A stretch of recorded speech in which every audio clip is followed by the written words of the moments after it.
تسليما محمد وآل محمد. بسم الله الرحمن الرحيم. ياسين والقرآن الحكيم إنك لمن المرسلين على صراط مستقيم. تنزيل العزيز الرحيم. لتنذر قوما ما أنذر آباؤهم فهم غافلون. لقد حق القول على أكثرهم فهم لا يؤمنون. إنا جعلنا في أعناقهم أغلالا فهي إلى الأذقان فهم مقمحون. وجعلنا من بين أيديهم سدا ومن خلفهم سدا فأغشيناهم فهم لا يبصرون. وسواء عليهم أأنذرتهم أم لم تنذرهم لا يؤمنون. إنما تنذر من اتبع الذكر وخشي الرحمن بالغيب فبشره بمغفرة وأجر كريم. إنا نحن نحيي الموتى ونكتب ما قدموا وآثارهم وكل شيء أحصيناه في إمام مبين.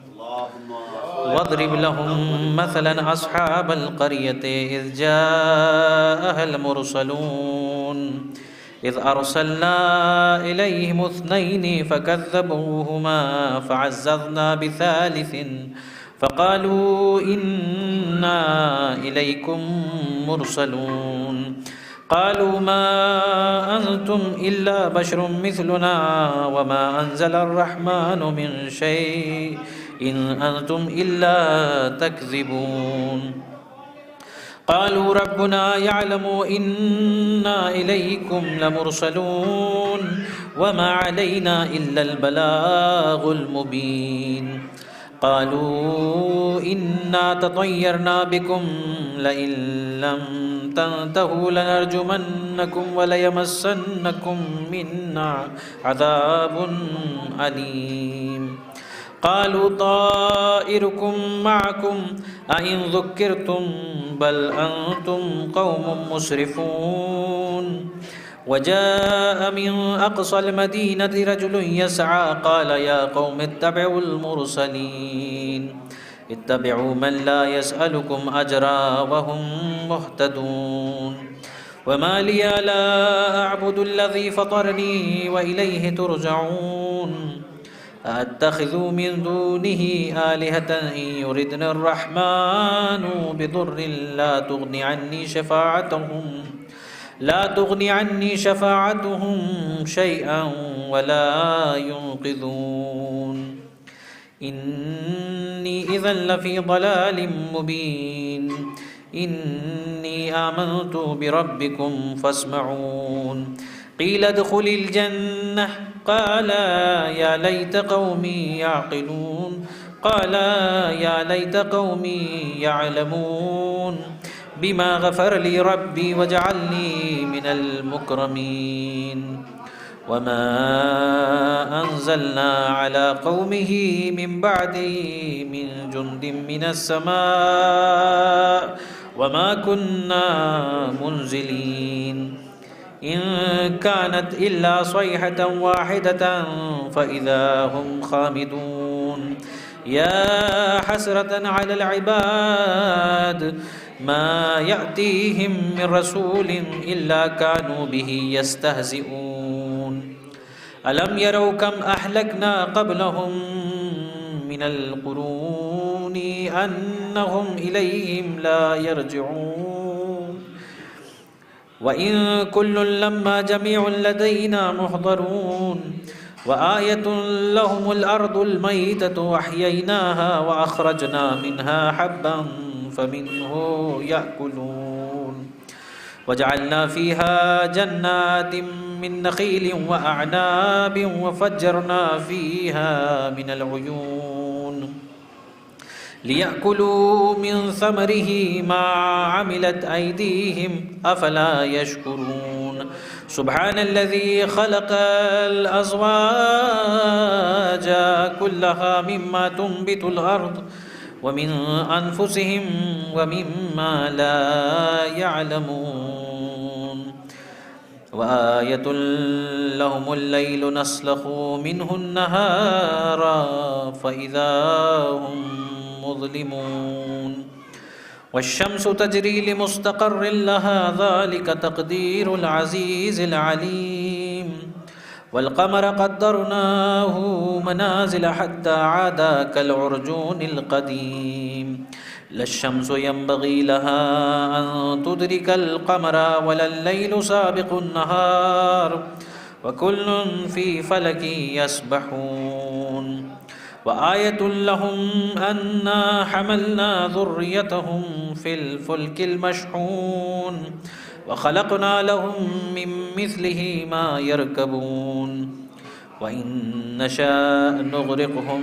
فلا صريخ لهم ولا هم ينقذون إلا رحمة منا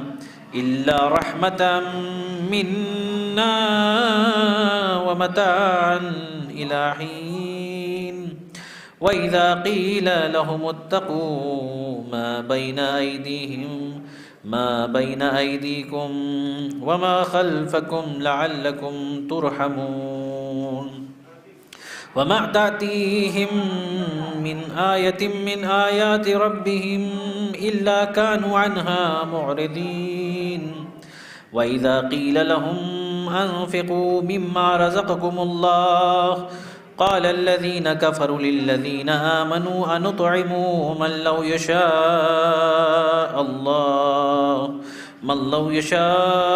الله أطعمه إن أنتم إلا في ضلال مبين ويقولون متى هذا الوعد إن كنتم صادقين ما ينظرون إلا صيحة واحدة تأخذهم وهم يخصمون فلا يستطيعون توصية ولا إلى أهلهم يرجعون ونفخ في الصور فإذا هم من الأجداث إلى ربهم ينصلون قالوا يا ويلنا من بعثنا من مرقدنا هذا ما وعد الرحمن وصدق المرسلون إن كانت إلا صيحة واحدة فإذا هم جميع لدينا محضرون فاليوم لا تظلم نفس شيئا ولا تجزون إلا ما كنتم تعملون إن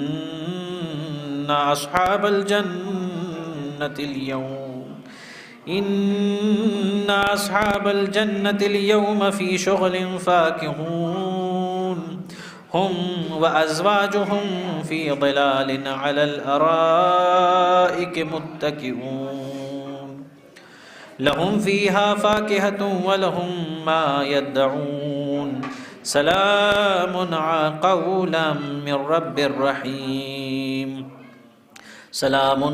من رب رحيم وامتازوا اليوم أيها المجرمون ألم أعهد إليكم يا بني آدم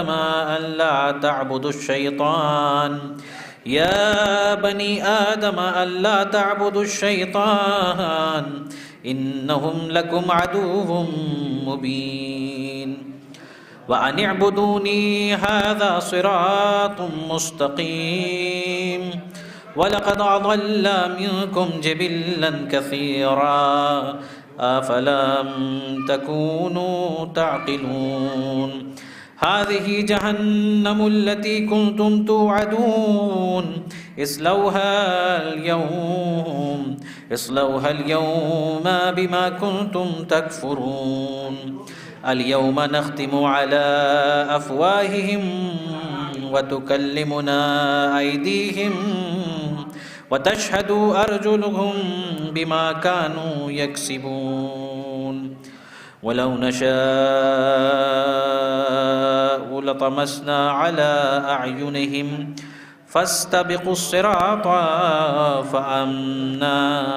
فأنا يبصرون ولو نشاء لمسخناه على مكانتهم فما استطاعوا مضيا ولا يرجعون ومن نعمره ننكسه في الخلق أفلا يعقلون وما علمناه الشعر وما ينبغي له إن هو إلا ذكر وقرآن مبين لينذر من كان حيا ويحق القول على الكافرين أولم يروا أنا خلقنا لهم مما عملت أيدينا أنعاما فهم لها مالكون وظللناها لهم فمنها ركوبهم ومنها يأكلون ولهم فيها منافع ومشارب أفلا يشكرون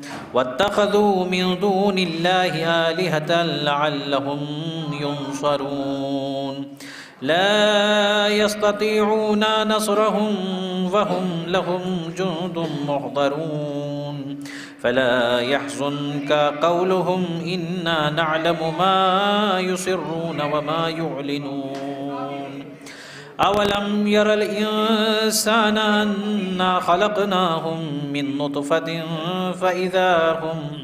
فإذا هو خصيم مبين وضرب لنا مثلا ونسي خلقه قال من يحيي العظام وهي رميم قل يحييها الذي أنشأها أول مرة وهو بكل خلق عليم الذي جعل لكم من الشجر الأخضر نارا فإذا أنتم منه توقدون أوليس الذي خلق السماوات والأرض بقادر على أن يخلق مثلهم بلى وهو الخلاق العليم إنما أمره إذا أراد شيء أن يقول له كن فيكون فسبحان الذي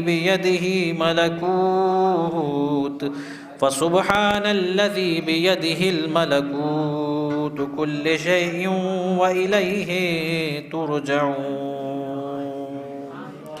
اللهم صل على محمد وآل محمد اللهم صل على محمد وآل محمد اللهم صل على محمد وآل محمد وعجل فرجهم. گزارش گزار ہوں تمام مومنین سے کہ ایک مرتبہ سورہ الحمد اور 3 مرتبہ سورہ اخلاص کی تلاوت فرما کر مرحوم کی روح کو ایصال فرما دیں. اللہم صل علی محمد اللہم صل بسم اللہ الرحمن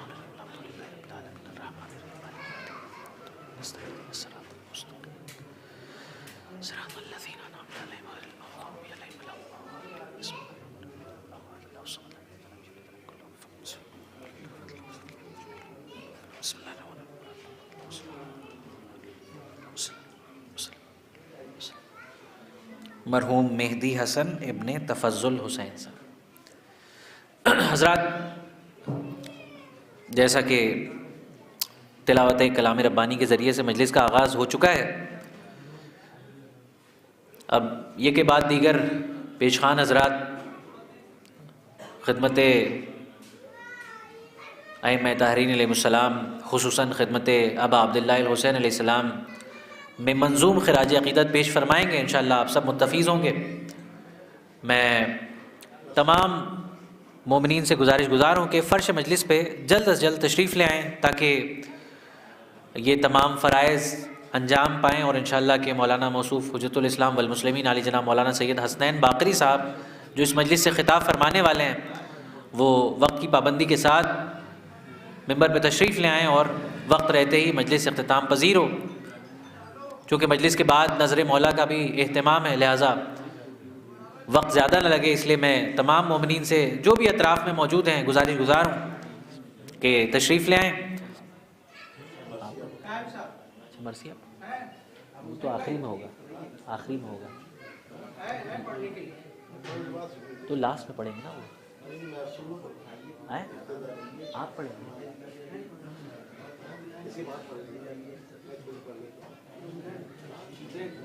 اچھا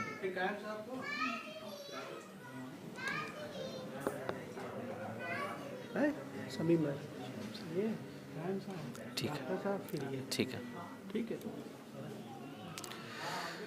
آئیے حضرات، اس سلسلے کو آگے بڑھانے سے پہلے میں گزارش گزار ہوں جناب شمیم صاحب سے کہ وہ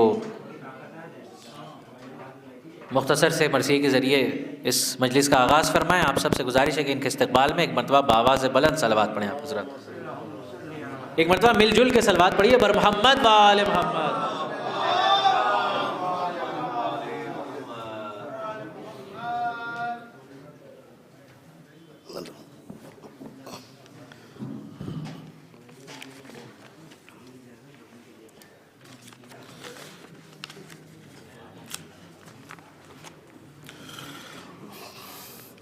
مومنوں مرنے کو میدان میں جاتے ہیں حسین، بیبیاں روتی ہیں ہتھیار سجاتے ہیں حسین، منہ سے منہ سکینہ کو ملاتے ہیں حسین، اشک خون چشم مبارک سے بہاتے ہیں حسین، چاند سے جسم پہ کپڑے ہیں کفن کی صورت،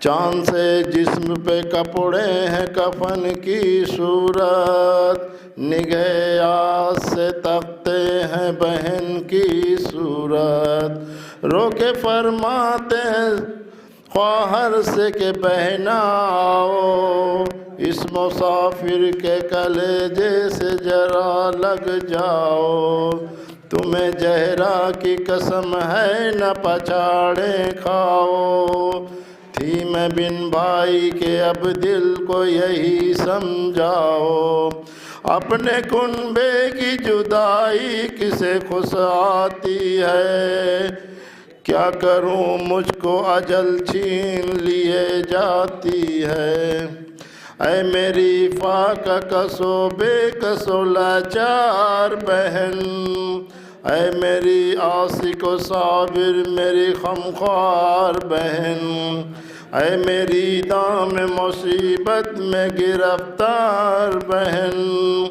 بھائی دنیا سے چلا گھر سے خبردار بہن، جب میرا سینہ ہو تیغوں کا نشانہ زینب، بال کھولے ہوئے میدان میں نہ آنا زینب، یہ وصیت تمہیں کرتا ہوں رہے اس کا خیال، لوٹ لیں گے میرے بعد یہ گھر بد افعال، منہ سے جج شکر نہ کچھ بولیو اس نئے کی خصال، چھین لیں گے جو ردا چہرے پہ بکھرائیو بال، میری خاطر سے یہ سب رنج اٹھانا زینب، پر سکینہ کو تماچوں سے بچانا زینب، سر کٹانے کی میرے اس کو خبر نہ ہو کہیں، ورنہ مر جائے گی رو رو کے سکینہ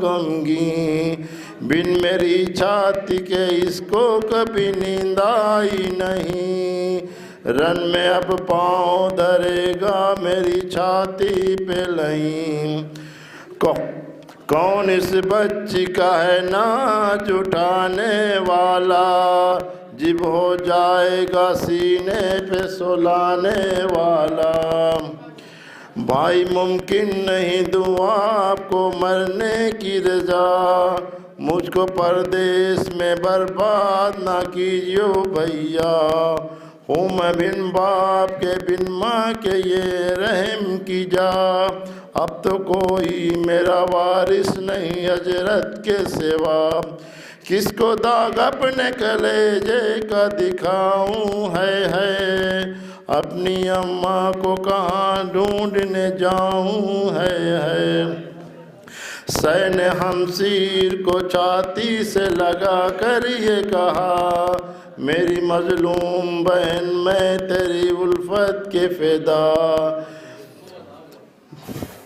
رن میں ٹکڑے ہوئے تیگوں سے عجیج و رفقا، اب تو کچھ بن نہیں آتی مجھے مرنے کے سوا، اہل کی گھیرے ہیں کس طرح نہ جاؤں بہنا، قتل اکبر ہو میں جان اپنی بچاؤں بہنا، اے بہن جس کا نہ ہوئے کوئی مددگار یہاں، اے بہن جس کا نہ ہوئے کوئی ہمدرد و نیار، کیا کرے جب کہ بلا پھر وہ غریب و ناچار، آج گردن پہ چلے گی میرے ہمسیر شمشیر کی دار، ہم کو صدقے کرو امت پہ برائے غفار، اے بہن خاک اڑانا تیری تقدیر میں ہے، ننگے سر قید میں جانا تیری تقدیر میں ہے۔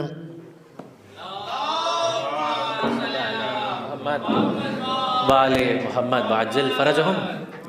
حضرات صرف دو اسماء جو سر فہرست ہیں انشاءاللہ، اس کے بعد مولانا موصوف ممبر پہ تشریف لائیں گے۔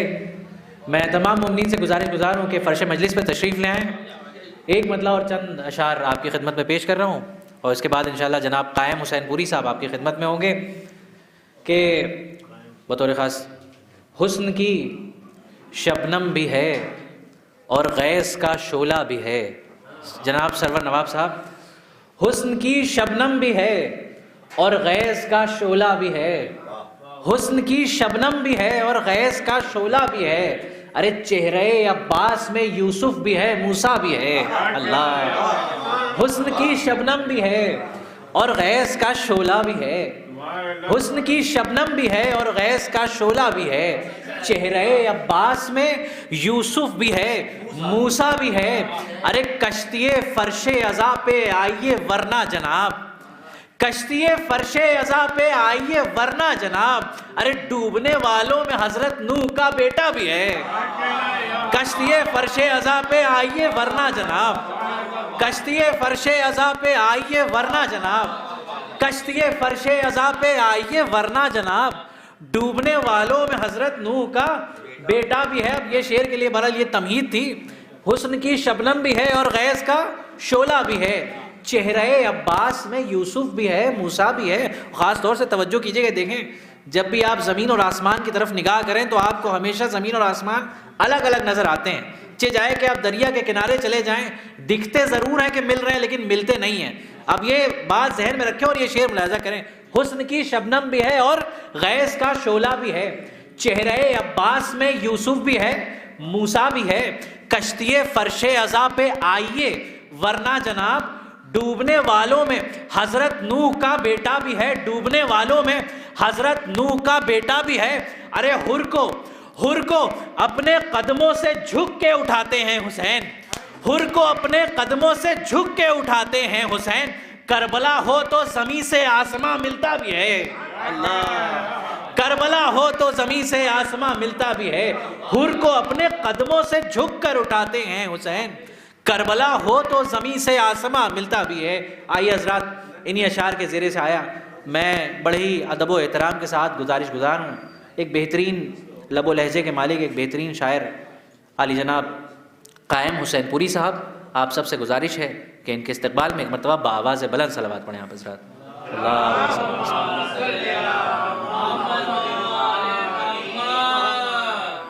ایک مرتبہ مل جل کے بآواز بلند صلوات پڑھیں آپ حضرات۔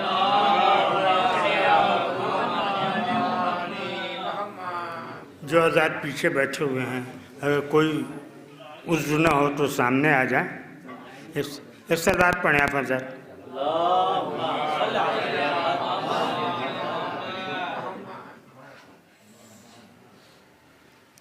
شاعر میں سے مرحوم کے سلسلے سے کہ عشق حیدر سے تیرا سرشار تھا دل کس قدر، عشق حیدر سے تیرا سرشار تھا دل کس قدر، پا گئے مر کر بھی عمر جاویداں مہدی حسن، عشق حیدر سے تیرا سرشار تھا دل کس قدر، پا گئے مر کر بھی عمر جاویداں مہدی حسن، دل میں تھی مولا سے ملنے کی تمنا اس لیے، دل میں تھی مولا سے ملنے کی تمنا اس لیے، چھوڑ دنیا چل دیے سوئے جنا مہدی حسن، دل میں تھی مولا سے ملنے کی تمنا اس لیے، چھوڑ دنیا چل دیے سوئے جنا مہدی حسن۔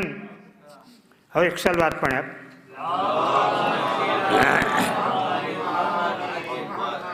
ایک بند اور مرحوم کے سلسلے سے جو ان کے بارے میں میں سمجھ سکا، حضرت ہے کہ نیک دل مونس و ہمدرد بھی غمخوار بھی تھے، نیک دل مونس و ہمدرد بھی غمخوار بھی تھے، ذی شرف ذی حشم و صاحب کردار بھی تھے، ذی شرف ذی حشم و صاحب کردار بھی تھے، متقی بھی تھے نمازی بھی عزادار بھی تھے، متقی بھی تھے نمازی بھی عزادار بھی تھے، عشق شبیر سے سرشار تھے زوار بھی تھے، عشق شبیر سے سرشار تھے زوار بھی تھے، ایک ہی شخص میں کم اتنے شرف ملتے ہیں، ایک ہی شخص میں کم اتنے شرف ملتے ہیں، اس کو ملتے ہیں جسے شاہ نجف ملتے ہیں،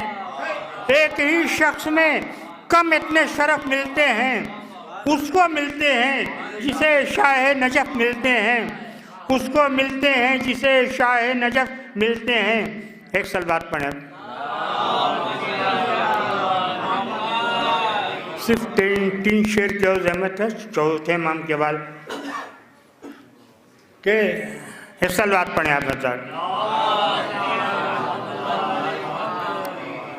کہ لرزتے تخت ہیں دربار کے منظر بدلتے ہیں، چھوٹے امام کے والے سے کہ لرزتے تخت ہیں دربار کے منظر بدلتے ہیں، جہاد سیف جب الفاظ کے سانچے میں ڈھلتے ہیں، لرزتے تخت ہیں دربار کے منظر بدلتے ہیں، جہاد سیف جب الفاظ کے سانچے میں ڈھلتے ہیں، تو کیا ہے خطبہ سجاد نے دربار میں ثابت، کیا ہے خطبہ سجاد نے دربار میں ثابت، چراغ حق ہوائے ظلم کی زد پہ بھی جلتے ہیں، کیا ہے خطبہ سجاد نے دربار میں ثابت، چراغ حق ہوائے ظلم کی زد پہ بھی جلتے ہیں۔ اور مقطع سماعت فرما لیں کہ اندھیرے قید خانے میں یہ کیسی روشنی قائم،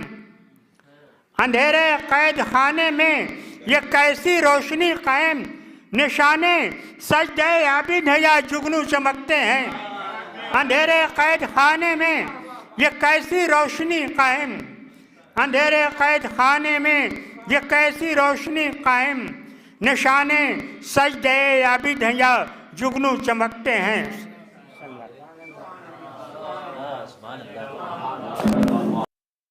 اندھیرے قید خانے میں یہ کیسی روشنی قائم، نشانے سجدہ عابد ہیں یا جگنو چمکتے ہیں۔ ماشاءاللہ بڑے ہی خوبصورت انداز میں اور مختصر بہترین اور جامع اشعار مومنین کے قلوب تک، مومنین کے اذہان عالیہ تک پہنچائے جناب قائم حسین پوری صاحب نے۔ میری گزارش ہے کہ آپ سب ان کی سلامتی کے لیے بر محمد و آل محمد صلی اللہ علیہ وسلم۔ دیکھیے حضرات، مرحومین کے لیے ہمارے ہاں روایات میں بھی آیا ہے کہ ان کو اچھے ناموں سے یاد کیا جائے، اچھی باتوں سے یاد کیا جائے، اچھا ذکر کیا جائے۔ تو سب سے اچھا ذکر تو وہی ہے کہ جو اہل بیت کا ذکر ہے۔ لہٰذا ہم جب بھی کسی مرحوم کو یاد کرتے ہیں تو ہمارا دستور یہ ہے کہ ہم ذکر اہل بیت کے ذریعے سے شروعات کرتے ہیں، اور روایات میں ملتا ہے کہ جب بھی مرحوم کا ذکر کریں، کوئی بھی دنیا سے رخصت ہو جائے تو صرف اس کی اچھی باتیں یاد کریں۔ اور یہی وجہ ہے کہ جب ہم نماز جنازہ پڑھتے ہیں تو ایک جملہ اللہ ہم سے کہتا ہے کہ کہو اللہم انا لا نعلم منہ الا خیرا، کہ پروردگار میں یہ گواہی دیتا ہوں کہ اس میت کے بارے میں سوائے خیر کے مجھے کچھ نہیں معلوم۔ لہٰذا یہ ہمارا فریضہ و ذمہ داری ہے کہ ہم مرحومین کو اچھے ناموں سے یاد کریں. سب سے بڑی اچھائی یہی ہے کہ وہ اہل بیت کے عاشق تھے. سب سے بڑی اچھائی یہی ہے کہ ان کے دل میں ولائے آل محمد تھی. لہٰذا میں خود گواہ ہوں کہ بچپنا ہمارا ان کے ساتھ گزرا مرحوم کے. اور ایک چیز جو خاص طور سے ان کے لیے ذکر کرنا ہے جو ہم نے دیکھی ہے کہ صف اول میں مرحوم ہمیشہ رہتے تھے. غازی پور کی بات ہے, صف اول میں ہمیشہ بیٹھتے تھے, وقت سے پہلے آ جاتے تھے. ایک الگ اپنا ایک ڈبہ لے کے آتے تھے, اس میں سجدہ اور تسبیح جو ہے ان کا مخصوص. نماز کے بارے میں بہت زیادہ حساس رہتے تھے وہ. اور بہرحال یہ تمام چیزیں ہیں کہ جو انشاءاللہ قبر میں ان کے لیے سامان فراہم کریں گے, اور یہی حساسیت جو ہے وہ ان کے چہرے کو انشاءاللہ منور فرمائے گی. اسی سے متصل ایک 4 مصرے بھی بہرحال آپ کی خدمت میں عرض کر دوں کہ پاکستان کی سرزمین سے میر تکلم صاحب نے فرمایا کہ عشق کا, خاص طور سے سنیے, عشق کا آئینہ تصویر سلف ہیں چہرے. شکیل صاحب, عشق کا آئینہ تصویر سلف ہیں چہرے, حامل رونق انوار نجف ہیں چہرے. عشق کا آئینہ تصویر سلف ہیں چہرے, حامل رونق انوار نجف ہیں چہرے. ارے انتظار اپنا کہاں ختم ہوا ہے مولا, قبر میں جا کے بھی کعبے کی طرف ہیں چہرے. انتظار اپنا کہاں ختم ہوا ہے مولا, انتظار اپنا کہاں ختم ہوا ہے مولا, قبر میں جا کے بھی کعبے کی طرف ہیں چہرے. قبر, ایک صلوات پڑھیں بر محمد وآل محمد. قبر میں جا کے بھی کعبے کی طرف ہیں چہرے. وہ یہی چہرے ہیں. بہرحال جب ان چہروں کی بات آتی ہے تو کربلا کے ان چہروں کو یاد کرنے کا دل چاہتا ہے, اور کربلا کے چہروں میں حسین ترین چہرے نظر آتے ہیں. جناب غازی پور کی سرزمین سے جناب عروس غازی پوری صاحب کا یہ 4 مصرے ہیں. بہرحال اس کے بعد انشاءاللہ کہ جناب شکیل اور نایاب صاحب آپ کے حوالے ہوں گے. ایک مرتبہ بابا سے بلند صلوات پڑھیں, بہت لطف آئے گا اس شعر میں. اللہم صلی علی محمد وآل محمد. جناب علی اکبر علیہ السلام کے حوالے سے, حضور زلفوں کے حوالے سے یہ 4 مصرے دیکھیں. ایک مرتبہ مل جل کے بر محمد وآل محمد صلی اللہ علیہ وسلم.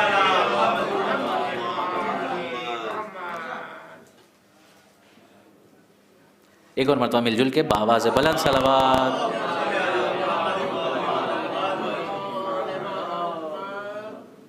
عطر فردوس بری سے تھی معطر زلفیں. خاص طور سے سنیے گا, عطر فردوس بری سے تھی معطر زلفیں, عطر فردوس بری سے تھی معطر زلفیں. ارے قہر گرتا تھا جو ہوتی تھی کبھی سر زلفیں. عطر فردوس بری سے تھی معطر زلفیں, قہر گرتا تھا جناب علی اکبر, قہر گرتا تھا جو ہوتی تھی کبھی سر زلفیں. ارے غش پہ غش آتے تھے حوروں کو سرے عرش روج, ارے پھیرتے رخ پہ تھے جب جب علی اکبر زلفیں. غش پہ غش آتے تھے حوروں کو سرے عرش روج, پھیرتے رخ پہ تھے جب جب علی اکبر زلفیں, پھیرتے رخ پہ تھے جب جب علی اکبر زلفیں. آئیے حضرات آپ کی سماعتیں آمادہ ہیں. میں بڑے ہی بہترین اور مترنم لب و لہجے کو آپ کے حوالے کرنے جا رہا ہوں. مشہور و معروف ہیں, اپنے فن میں ماہر ہیں. انشاءاللہ آپ کی خدمت میں منظوم خراج عقیدت پیش کریں گے اور سب مستفید ہوں گے. میری مراد ہیں جناب شکیل اور نایاب صاحب, آپ تشریف لے آئیں اور مرحوم کی ایصال ثواب کے لیے اور مولا کی خدمت میں منظوم خراج عقیدت پیش فرمائیں.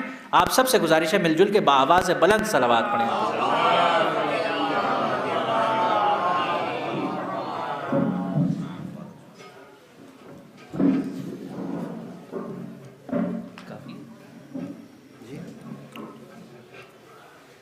بآواز بلند صلوات.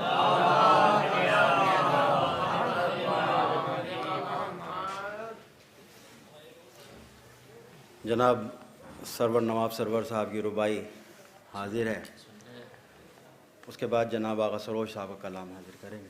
ایک صلوات اور بھیجیے بر محمد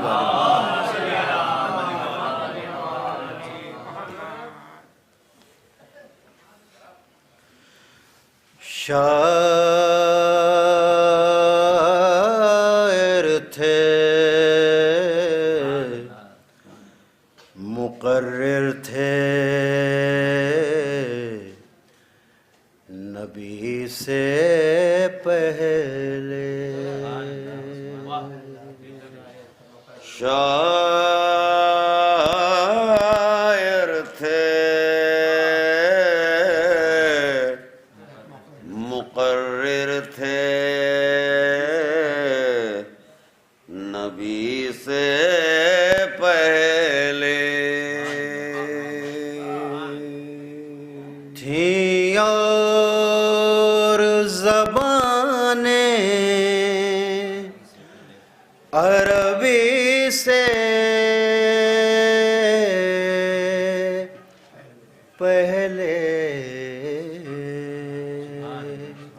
شاعر تھے مقرر تھے نبی سے پہلے. ایک سلوات بھیجیے بر محمد.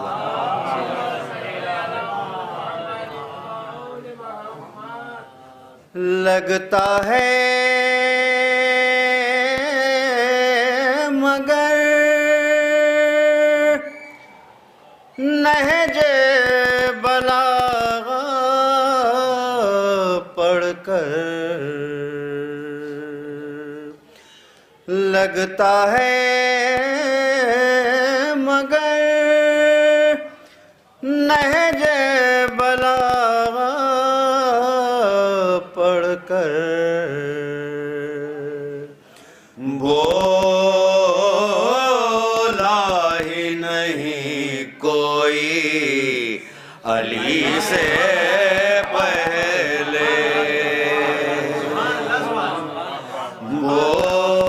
بولا ہی نہیں کوئی علی سے پہلے.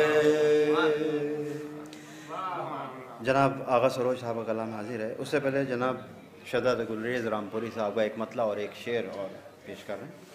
ایک سلوات بھیجیے بر محمد والے.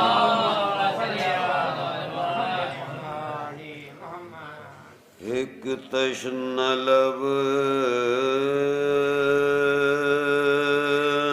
دشت میں ہر بوند خون کی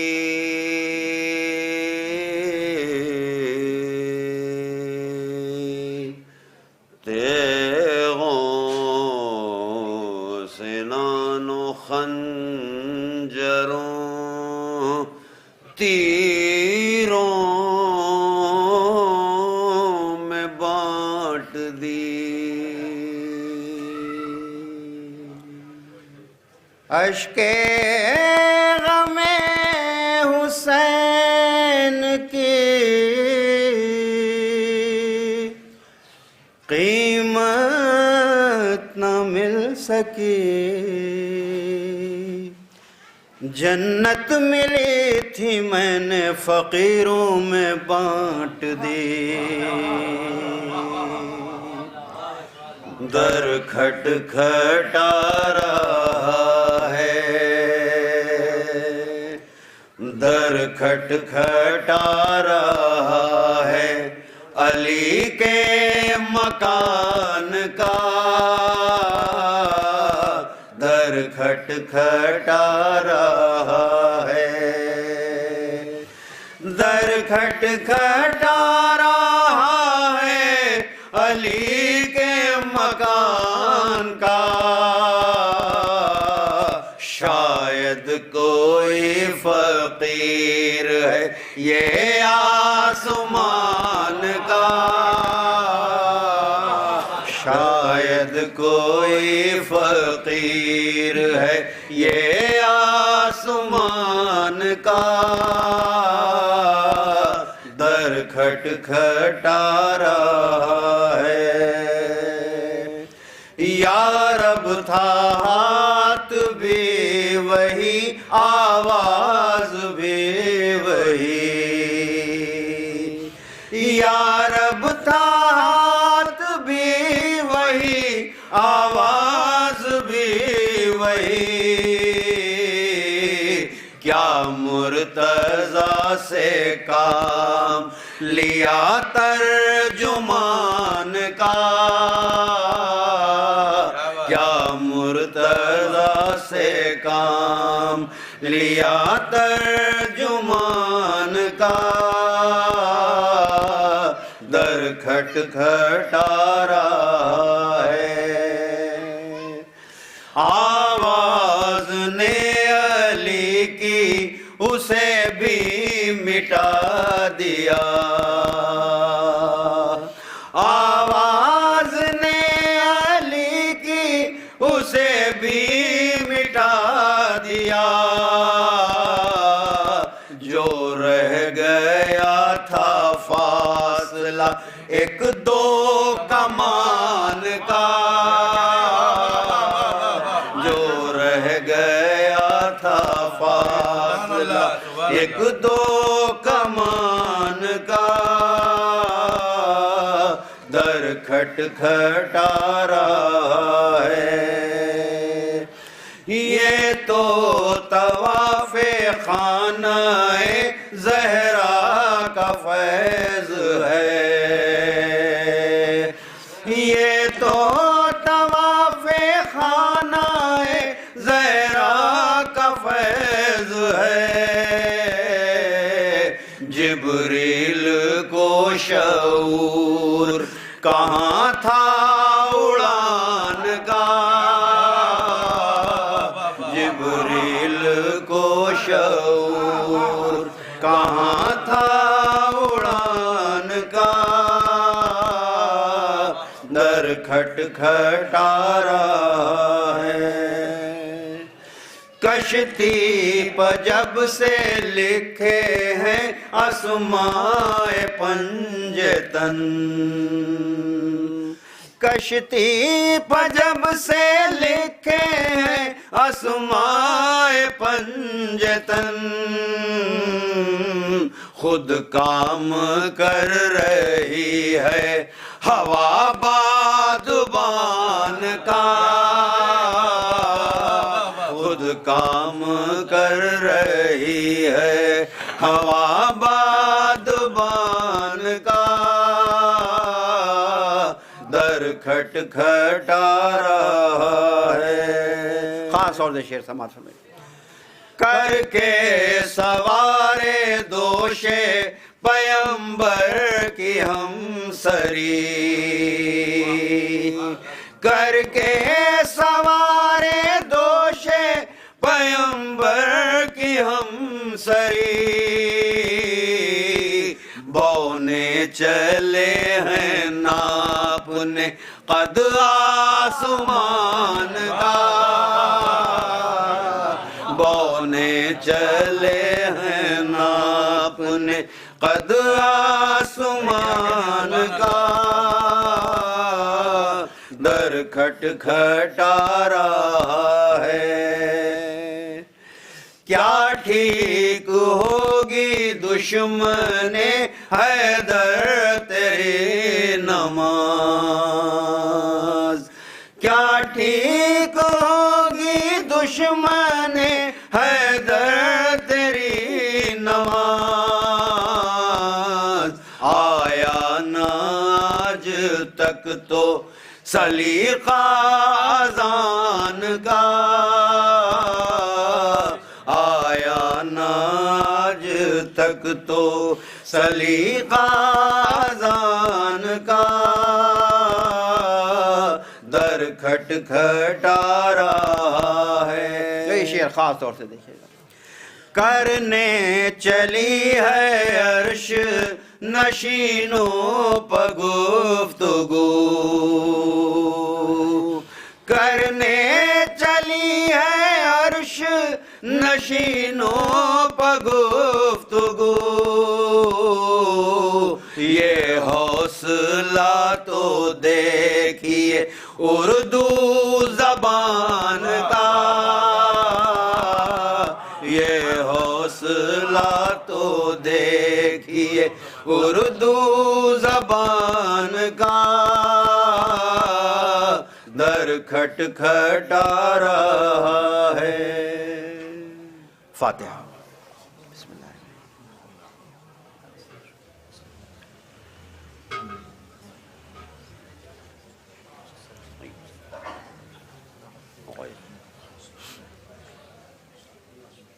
بلا کے غم اٹھائے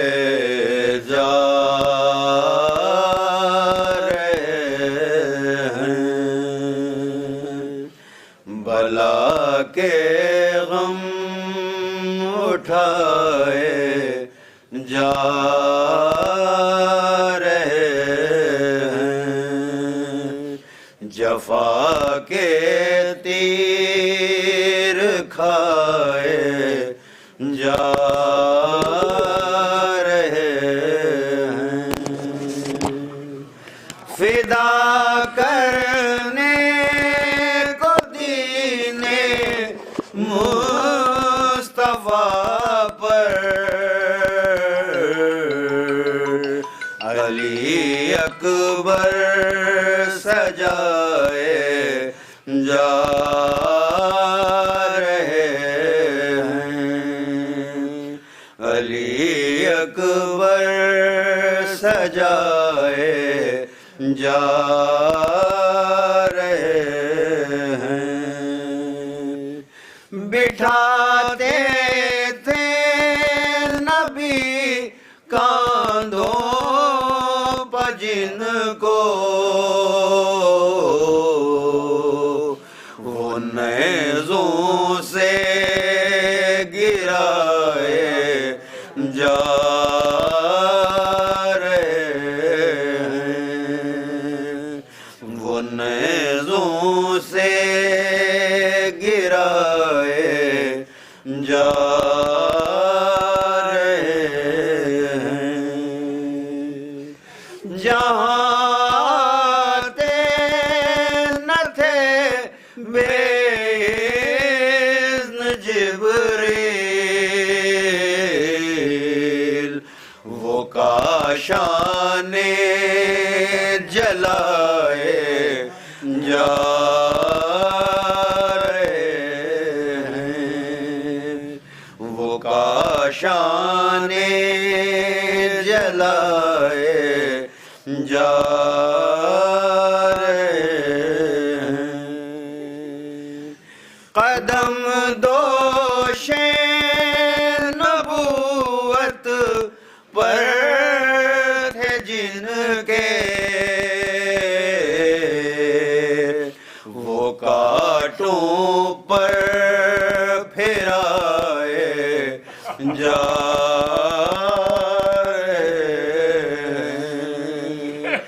وہ کانٹوں پر پھرائے جا رہے ہیں، ہوا تھا جان قائم جن سے پردہ، وہ بازاروں میں لائے جا رہے ہیں، وہ بازاروں میں لائے جا رہے ہیں۔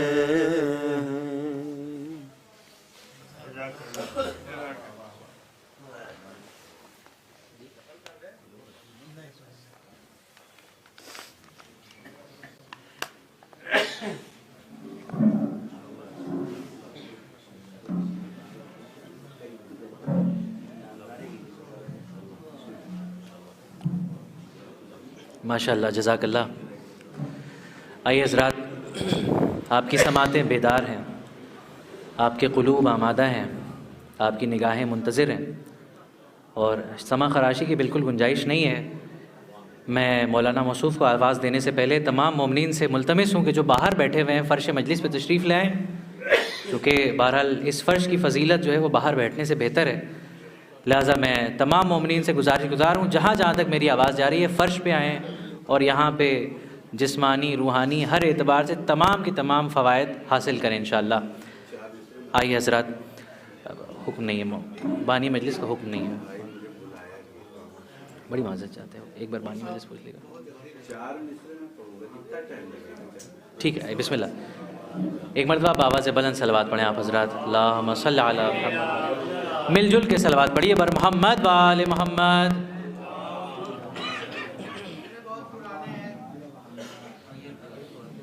حضرات معذرت گزار ہوں کیونکہ مجلسوں کی کثرت اس ٹائم زیادہ ہے، یہاں پہنچنے میں مجھے تھوڑا تاخیر ہو گئی، اور اس گھرانے سے حسن فیملی سے میرے بڑے پرانے تعلق بھی ہیں۔ بہت ہی اختصار سے صرف 2 خطوات پیش کروں گا۔ ایک درود ارشاد فرما دیں۔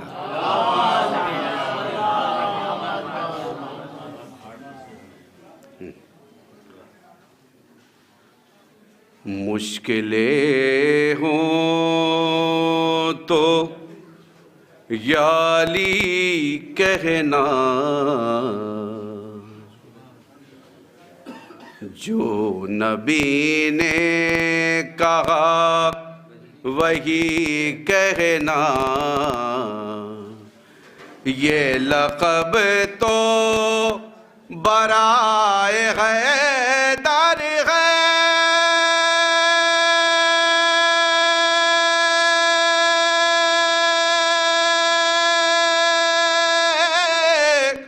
کفر ہے غیر کو غنی کہنا، مشکلیں ہوں تو یا علی کہنا، جو نبی نے کہا وہی کہنا۔ درود ارشاد فرما دیں آپ کو۔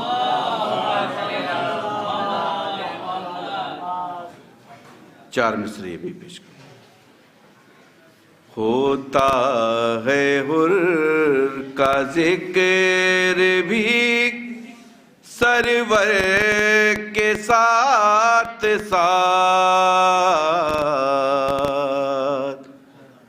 اکبر کے ساتھ ثانیے حیدر کے ساتھ ساتھ، بیٹے کو ساتھ لے لیا حر نے یہ سوچ کر، قطرے کا ذکر ہوگا سمندر کے ساتھ ساتھ، ہوتا ہے۔ آئیے حضرات، میں بڑے ہی ادب و احترام کے ساتھ حجت الاسلام والمسلمین علی جناب مولانا سید حسنین باقری صاحب سے ملتمس ہوں کہ وہ ممبر پہ تشریف لائیں، ایک مرتبہ بآواز بلند صلوات کے ان سے استقبال کریں۔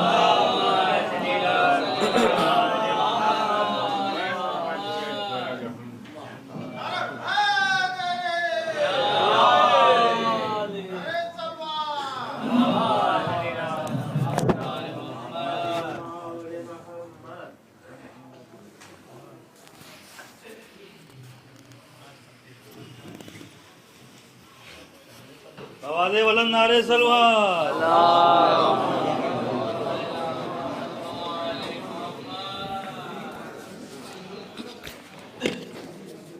ابے کیوں چلے گئے؟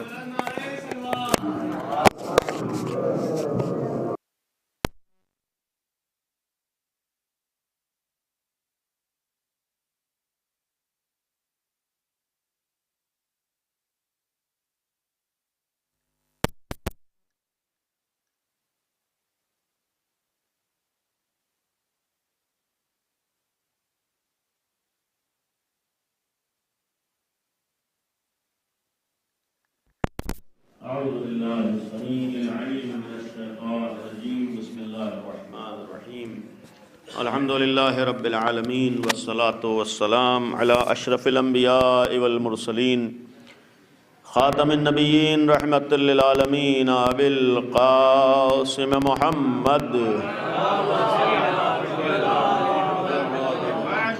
وآلہ الطیبین الطاہرین المعصومین المظلومین لا سیما بقیت اللہ فی الارضین ارواحنا و ارواح العالمین لتراب مقدمہ الفدا ولعنت اللہ علی اعدائہم وغاصب حقوقہم وقاتلیہم اجمعین اما بعد قال اللہ سبحانہ تبارک و تعالی وقولہ الحق بسم اللہ الرحمن الرحیم قل انما انا بشر مثلکم یوحى الی انما الہکم الہ واحد فمن كان يرجو لقاء ربه فليعمل عملا صالحا ولا يشرك بعبادة ربه احدا۔ صلوات پڑھیں بر محمد۔ گزارش ایک دفعہ سورہ الحمد اور 3 دفعہ سورہ قل اللہ کی تلاوت فرما کر مرحوم کو اصال فرما دیں۔ اللہم صلی علی محمد و آل محمد۔ بسم اللہ الرحمن الرحیم الحمد للہ رب العالمین الرحمن الرحیم مالک یوم الدین ایاک نعبد و ایاک نستعین اہدنا الصراط المستقیم صراط الذین انعمت علیہم غیر المغضوب علیہم ولا الضالین بسم اللہ الرحمن الرحیم قل هو اللہ احد اللہ الصمد لم یلد ولم یولد ولم یکن له کفوا احد بسم اللہ الرحمن الرحیم قل هو اللہ احد اللہ الصمد لم یلد ولم یولد ولم یکن له کفوا احد بسم اللہ الرحمن الرحیم قل هو اللہ احد اللہ الصمد لم یلد ولم یولد ولم یکن له کفوا احد کذالک اللہ ربی صدق اللہ العلی العظیم. صلوات پڑھیں بر محمد و آل محمد. اصالہ ثواب کی غرض سے سورہ مبارکہ کہف کی آخری آیت آپ کے سامنے تلاوت ہوئی. آیت نمبر 110 ہے، جس میں خداوند عالم کا تذکرہ ہے اور اللہ نے اپنی وحدانیت کی بات کی ہے اور شرک سے بچنے کا حکم دیا ہے. ذریعہ پیغمبر کو بنایا ہے اور نبی کریم کے ذریعے سے اولاً پیغمبر کی نبوت کا اعلان ہے اور اس نبوت کے ذریعے پھر توحید کی بات کی گئی ہے، شرک سے روکا گیا ہے. اس آیت کا ایک مفہوم یہ بھی ہے کہ ہم پہلے اس وسیلے کو پہچانیں جس کے ذریعے سے معرفت خدا ہو سکتی ہے. اس آیت کا ایک شاید مفہوم یہ بھی ہو کہ بغیر اس طرح کے افراد کو پہچانے ہوئے ہم خدا کی معرفت نہیں حاصل کر سکتے. ہماری ذمہ داری اللہ کو پہچاننا ہے، خدا کو پہچاننا ہے، اپنے خالق کو پہچاننا ہے. انسانیت کا تقاضا یہ ہے کہ جس نے ہمارے اوپر احسانات کیے ہیں اس کو سمجھنا ہے. حق کا مطلب یہ ہے کہ ہم کبھی تو غور کریں کہ کوئی ایسا ہو سکتا ہے کہ جس نے ہم کو پیدا کیا ہو، کوئی ایسا ہو سکتا ہے جو ہمارے اوپر احسانات کر رہا ہو، کوئی ایسا ہو سکتا ہے کہ جو اس کائنات کا محسن ہو. آج ہماری ذمہ داری ضرور یہ بھی ہے کہ ہم اسے پہچان سکیں، اس تک پہنچ سکیں. یہ ایک بحث اپنی جگہ پر الگ ہے کہ ہم اللہ کی وحدانیت کا اقرار کریں جو اصل و اساس ہے، جو بنیاد ہے. لیکن ترقی کا ایک نتیجہ ہمارے سامنے اس دور میں یہ بھی آ رہا ہے کہ جو چیز بالکل واضح ہے وہ بھی آسانی سے انسان کے سمجھ میں نہیں آ پاتی ہے. اور اس کی وجہ یہ ہوتی ہے کہ جب آدمی راستہ غلط اختیار کرتا ہے تو اس کا انجام یہ ہوتا ہے. جب صحیح شخصیتوں سے اپنے کو دور کر رکھتا ہے تب اس کا انجام یہ ہوتا ہے. یہ جو ہمارے لیے حکم ہے کہ ہم اہل بیت کا تذکرہ کریں، اہل بیت کا ذکر کریں، اہل بیت کو مانیں، اس کے معنی یہ ہے کہ یہی وہ راستہ ہے جو ہمیں صحیح جگہ تک پہنچا سکتا ہے. یہی وہ در ہے جو ہمیں حق تک رسائی کرا سکتا ہے. ان کے ماننے کا مقصد یہ بھی ہے کہ ہم ان کے ذریعے سے رسول کو سمجھیں. ان کے ماننے کا مقصد یہ ہے کہ ہم رسول کے ذریعے سے اس خدا تک پہنچیں جس نے رسول بنایا ہے. یعنی یہ بھی ایک قابل غور چیز ہے، یہ طنز کی بات نہیں ہے کہ آج ہمارا ذکر علی کا ایک مطلب صرف امیر المومنین کی ذات تک رک جانا نہیں ہے. یہ بارہ میں نے جملہ عرض کیا ہے کہ ہمارا کام، ہماری ذمہ داری صرف نام علی لے کر ذکر علی کر کے وہیں تک رک جانا نہیں ہے، بلکہ کبھی تو یہ سوچنا ہے کہ اتنا زیادہ ذکر علی کس لیے ہے، کیوں اتنی تاکید ہے، کیوں اتنا زیادہ حکم ہے. ایک مقصد یہ ہے کہ ہم جو جانشین ہے، آج مسئلہ ہمارے یہاں خلافت کا ہے اور جانشینی کا ہے، تو اس کا ایک مقصد یہ بھی ہے کہ پہلے ہم جانشین کو پہچانیں، تب معلوم ہوگا کس کا جانشین ہے. یعنی پہلے ہمیں یہ معرفت ہو کہ امیر المومنین کیا ہیں، تبھی تو سمجھ میں آئے گا کس کے وسیع و جانشین ہیں. یعنی آج ہمارے لیے اتنا حکم ہے کہ ہم یہ غور کریں کہ امیر المومنین کون ہیں، کیا ہیں، عظمتیں کیا ہیں، فضیلتیں کیا ہیں. اور عظمت و فضیلت کو پہچاننے کا مقصد ایک یہ ہے کہ ہم وہاں تک پہنچیں کہ ہمیں یہ یقین ہو جائے کہ وہ ایسی ذات ہے کہ جس کو ہمارے جیسے لوگ پہچان نہیں سکتے ہیں. یہ غور کی جگہ، یعنی ہماری معرفت یہ ہے کہ ہم اپنے کو وہاں تک پہنچا دیں کہ اپنی حیثیت کو پہچانتے ہوئے اس یقین سے جملہ کہہ سکیں کہ ہم مل کر بھی امیر المومنین کی واقعی معرفت نہیں حاصل کر سکتے. اور جب انسان یہاں تک پہنچے گا تبھی تو کہے گا کہ جب علی ایسے ہیں تو جس نبی کے علی وسیع ہیں وہ نبی کیسا ہوگا. اور جب علی اور نبی تک پہنچیں گے تبھی تو معلوم ہوگا کس خدا نے انہیں رسول و امام بنایا ہے وہ خدا کیسا ہے. لہذا ضرورت ہے اس لیے کہ یقیناً خدا کو پہچاننا ہماری ذمہ داری ہے، معرفت خدا ہماری ذمہ داری ہے، لیکن ہمارے اندر اتنی حیثیت نہیں ہے کہ خدا کو پہچان سکیں. لہذا پہلے مخلوقات خدا کو پہچانے تبھی ہم خدا تک کسی حد تک پہنچ سکتے ہیں۔ غلطی یہیں سے ہوتی ہے کہ آدمی خود اپنی حیثیت کو نہیں پہچانتا اور خدا کے سلسلے میں گفتگو کرنا چاہتا ہے۔ یہ روایت یوں ہی نہیں ہے کہ من عرفا نفسا عرفا ربا، جس نے اپنی حیثیت کو پہچان لیا وہی خدا کو پہچان سکتا ہے۔ اور یہ یقین رکھیے دنیا میں جو لوگ اللہ کے وجود کا انکار کرنے کی جرأت و جسارت کرتے ہیں اس کی وجہ یہی ہوتی ہے کہ وہ اپنے ہی کو نہیں پہچان پاتے ہیں، تو اپنے خالق کو کیا پہچانیں گے؟ انہیں اپنی ہی معرفت نہیں ہے، اپنی ہی شناخت نہیں ہے، اپنی انسان اوقات کو نہیں پہچان پاتا ہے اور خدا کے انکار کی کوشش کرنے لگتا ہے۔ پہلے انسان اپنی حیثیت کو پہچانے، ہم کیا ہیں، ہمارا معیار کیا ہے، ہماری صلاحیتیں کیا ہیں۔ ہم یہ سوچتے ہیں کہ ساری چیزیں ہم کو عقل سے سمجھنا ہے۔ سب سے پہلی چیز تو یہی سوچنے والی ہے کہ اس عقل کا خالق جو ہے، ہم خالق کو اپنی عقل سے مکمل طور پر سمجھ ہی نہیں سکتے ہیں۔ بھائی سمجھنے کی اس کی بات کر رہے ہیں جو ہمارے عقل کا خالق ہے۔ بھائی مخلوق کے ذریعے سے مکمل خالق کو پہچان لیا جائے نہیں ہو سکتا ہے۔ جسے ہم بیس بنانا چاہ رہے ہیں وہ کس حد تک خالق کو پہچان سکتا ہے؟ بھائی مخلوق اسی وقت تو پہچان سکتی ہے جو برابر کی چیز ہو۔ جب خدا خود خالق ہے تو پھر مخلوق سے مکمل طور پر خالق کو پہچان لیا جائے نہیں ہو سکتا ہے۔ یہ ناممکن ہے کہ جس اللہ نے خلق کیا ہے ہم اسی کو بنیاد بنا رہے ہوں کہ ہم اس سے خدا کو پہچانیں۔ تو پہلی چیز ہے عقل کے ذریعے سے پہچان مکمل طور پر نہیں سکتے ہیں، کسی حد تک عقل رہنما بن سکتی ہے۔ ایک غلط فہمی بعض لوگوں کی ہوتی ہے کہ جب تک عقل سے سمجھ میں نہیں آئے گا ہم نہیں مانیں گے۔ یقیناً عقل بنیاد ہے، یقیناً عقل بیس ہے، لیکن یہ بھی تو سوچنا چاہیے کہ خود عقل کیا ہے۔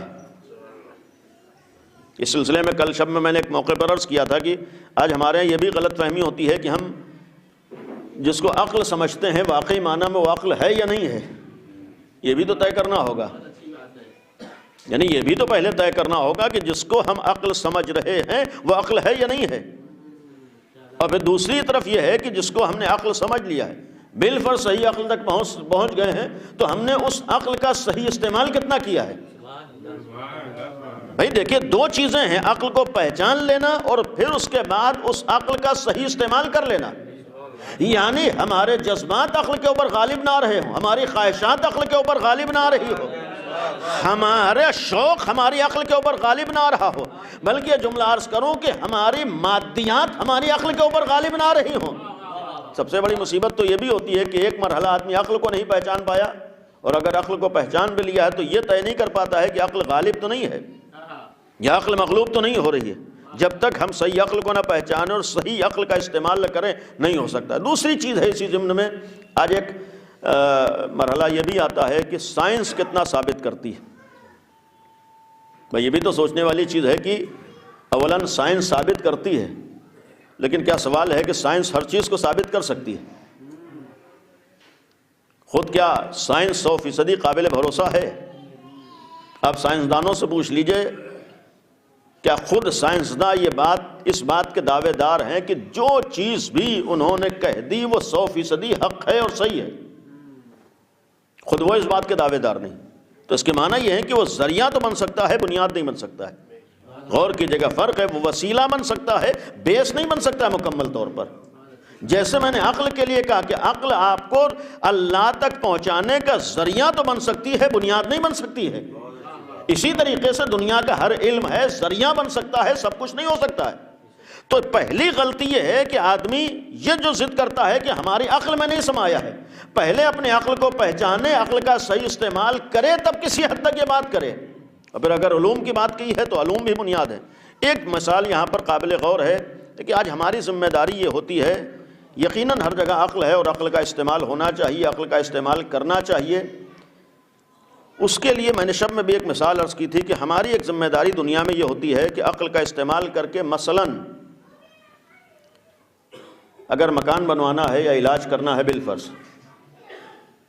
تو عقل کا استعمال کر کے یہ پتہ لگا لیں کون اس فیلڈ کا واقعی معنی میں ماہر ہے۔ یعنی ایک ہماری عقلی ذمہ داری یہ ہے کہ علاج کرنا ہے تو اب ہم جائیں پورے شہر میں پتہ لگائیں کون واقعی صحیح اچھا ڈاکٹر ہے، کون ماہر ڈاکٹر ہے۔ یہاں تک تو ہماری عقل رہنمائی کر رہی ہے، ہم پتہ لگائیں گے۔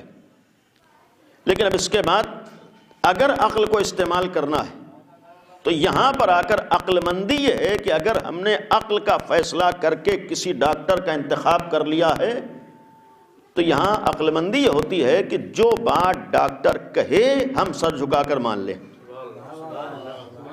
اب یہاں یہ ضد کرنے کا ہمیں حق نہیں ہے، یا یہ عقل مندی نہیں ہے کہ جتنی باتیں ڈاکٹر کہے جب تک ہماری عقل میں نہ سمائے ہم نہیں مانیں گے۔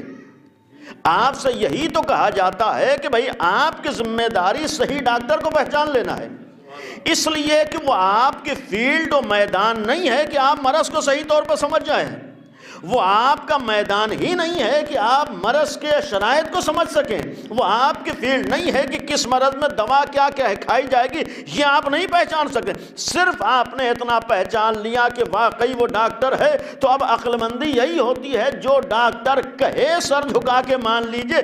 یہاں جو سر جھکا کے ماننا ہے یہ غلامی نہیں ہے، یہی عقل مندی ہے، اس لیے کہ ہمارے پاس وہ عقل نہیں ہے کہ ساری باتوں کو سمجھ لیں۔ لہٰذا خداوند عالم کے سلسلے میں عقل مندی ہے کہ ہم ایسے رہنما تلاش کریں کہ جو صحیح حد تک ہمیں تو اللہ تک پہنچا سکتے ہیں۔ اب جب رہنما جو کہہ دے وہاں ہمیں یہ کہنے کا حق نہیں ہے کہ جب ساری باتیں سمجھ میں نہیں آئیں گی ہم نہیں مانیں گے۔ جب صحیح فرد کا انتخاب ہو گیا جو بھی وہ کہیں عقل مندی یہی ہوتی ہے کہ سر جھکا دیا جائے۔ اس کے معنی یہ ہے، غور کیجئے گا، اس کا مفہوم یہ ہے،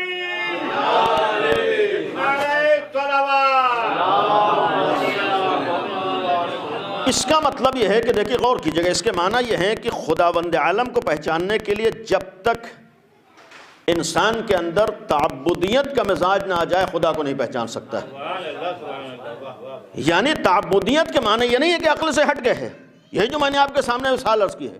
ڈاکٹر کو اگر ہم نے طے کر لیا جبکہ ہم کو یہ یقین ہے کہ ڈاکٹر سے غلطی ہو سکتی ہے، تب بھی عقل مندی کا تقاضا یہ ہوتا ہے جو ڈاکٹر کہے ہم اسے مان رہے ہوں۔ عقل مندی کا تقاضا یہ ہوتا ہے کہ جو ہمارے سامنے نصیحتیں کرے اسے ہم تسلیم کر رہے ہوں، اس لیے کہ ہم نے عقل کا استعمال کر کے اسے ڈاکٹر مان لیا، چاہے ہمارے حلق سے نہ اترے، چاہے ہماری سمجھ میں نہ آئے، چاہے اس کے ریزن تک ہم نہ پہنچ سکیں، لیکن جب ڈاکٹر نے کہا ہے تو ہمارا کام ہے مان لینا۔ تو جیسے ڈاکٹر کی ہر بات کا مان لینا ہماری ذمہ داری ہے، ویسے ہی جو دین کا ڈاکٹر نبی اور امام کی شکل میں ہوتا ہے وہ آتا ہی اس لیے ہے کہ تم اپنی عقل کا استعمال کر کے اسے پہچان لو۔ اب جو وہ کہے اس کے آگے سر کو جھکا دو، یہ عقل مندی ہے۔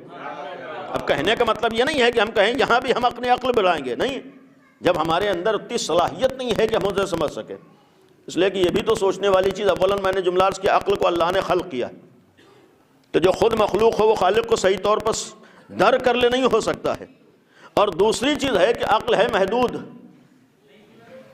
اور خدا ہے لامحدود، کبھی لامحدود چیز محدود کے اندر مکمل طور پر سما ہی نہیں سکتی ہے۔ ہمارے ہاں غلطی یہ ہے کہ ہم سمجھتے ہیں کہ لامحدود کو ہم محدود کے ذریعے سے مکمل سمجھیں گے تبھی مانیں گے، نہیں، یہی اسی لیے کہا کہ پہلے ہم اپنی حیثیت کو پہچان لیں، اپنے عقل کو پہچان لیں۔ خداوند عالم لامحدود ہے اور ہم محدود ہیں، جب ہم محدود ہیں اور وہ لامحدود ہے تو یہ سمجھ میں نہیں آ سکتا۔ اور پھر دوسری چیز ہے کہ بہرحال دنیا کب سے ہے، یہیں سے تو عقل کا استعمال ہے کہ اگر ہر ایک بنانے ہی والا بن جائے تو ظاہر سی بات ہے کہ جو بنتا ہے وہ کہیں نہ کہیں محتاج ہوتا ہے، ہر بننے والا بنانے والے کا محتاج ہوتا ہے، اور یہ بھی ایک سامنے کا قانون ہے کہ کوئی چیز بغیر بنانے والے کے نہیں بنتی، یہ قانون فطرت ہے اور قانون عقل ہے کہ کوئی چیز بغیر بنانے والے کے نہیں بنتی۔ یہ آپ کے سامنے مائک بھی ہے، خود بخود نہیں بن گیا ہے۔ وہ مشہور واقعہ ہے علامہ حلی علیہ الرحمہ کا کہ دہریوں سے ایک مناظرہ تھا، بادشاہ کے دربار میں دہریے پہنچے کہ ہم اللہ کے وجود کے اوپر گفتگو کرنا چاہتے ہیں کہ اللہ ہے یا نہیں، تو بادشاہ نے علامہ حلی کو بلوایا، اور جب علامہ حلی کو بلوایا تو علامہ حلی معینہ وقت کے بعد پہنچے، اس لیے کہ یہ بھی معلوم رہے کہ کبھی کبھی جو مولا کائنات کا جملہ ہے کلم الناس علی قدر عقولہم، کہ ہر بات ہر آدمی سمجھنے کی لیاقت نہیں رکھتا ہے، ہر بات ہر آدمی نہیں سمجھ سکتا ہے، علمی باتیں صاحبان علم کے درمیان ہوتی ہیں، کبھی کبھی ایک آدمی ایک بات کو نہ سمجھنے کی لیاقت نہیں رکھتا ہے۔ لہذا علامہ حلی کو جب بلایا گیا وقت جو طے تھا اس کے مطابق وہ نہیں پہنچے، دیر میں پہنچے۔ جب دیر میں پہنچے تو پہلا اعتراض یہ کہ ٹائم پہ آئے نہیں، اور جب یہ سوال ہوا کہ اتنے دیر میں کیوں آئے تو علامہ حلی نے جواب دیا کہ جس راستے سے مجھے آنا تھا درمیان میں ایک دریا پڑتا ہے۔ علامہ حلی نے جواب دیا کہ جس راستے سے میں آیا درمیان میں ایک دریا ہے، اس دریا سے گزر کے آنا تھا۔ اتفاقاً جب میں پہنچا تو وہاں کوئی کشتی نہیں تھی۔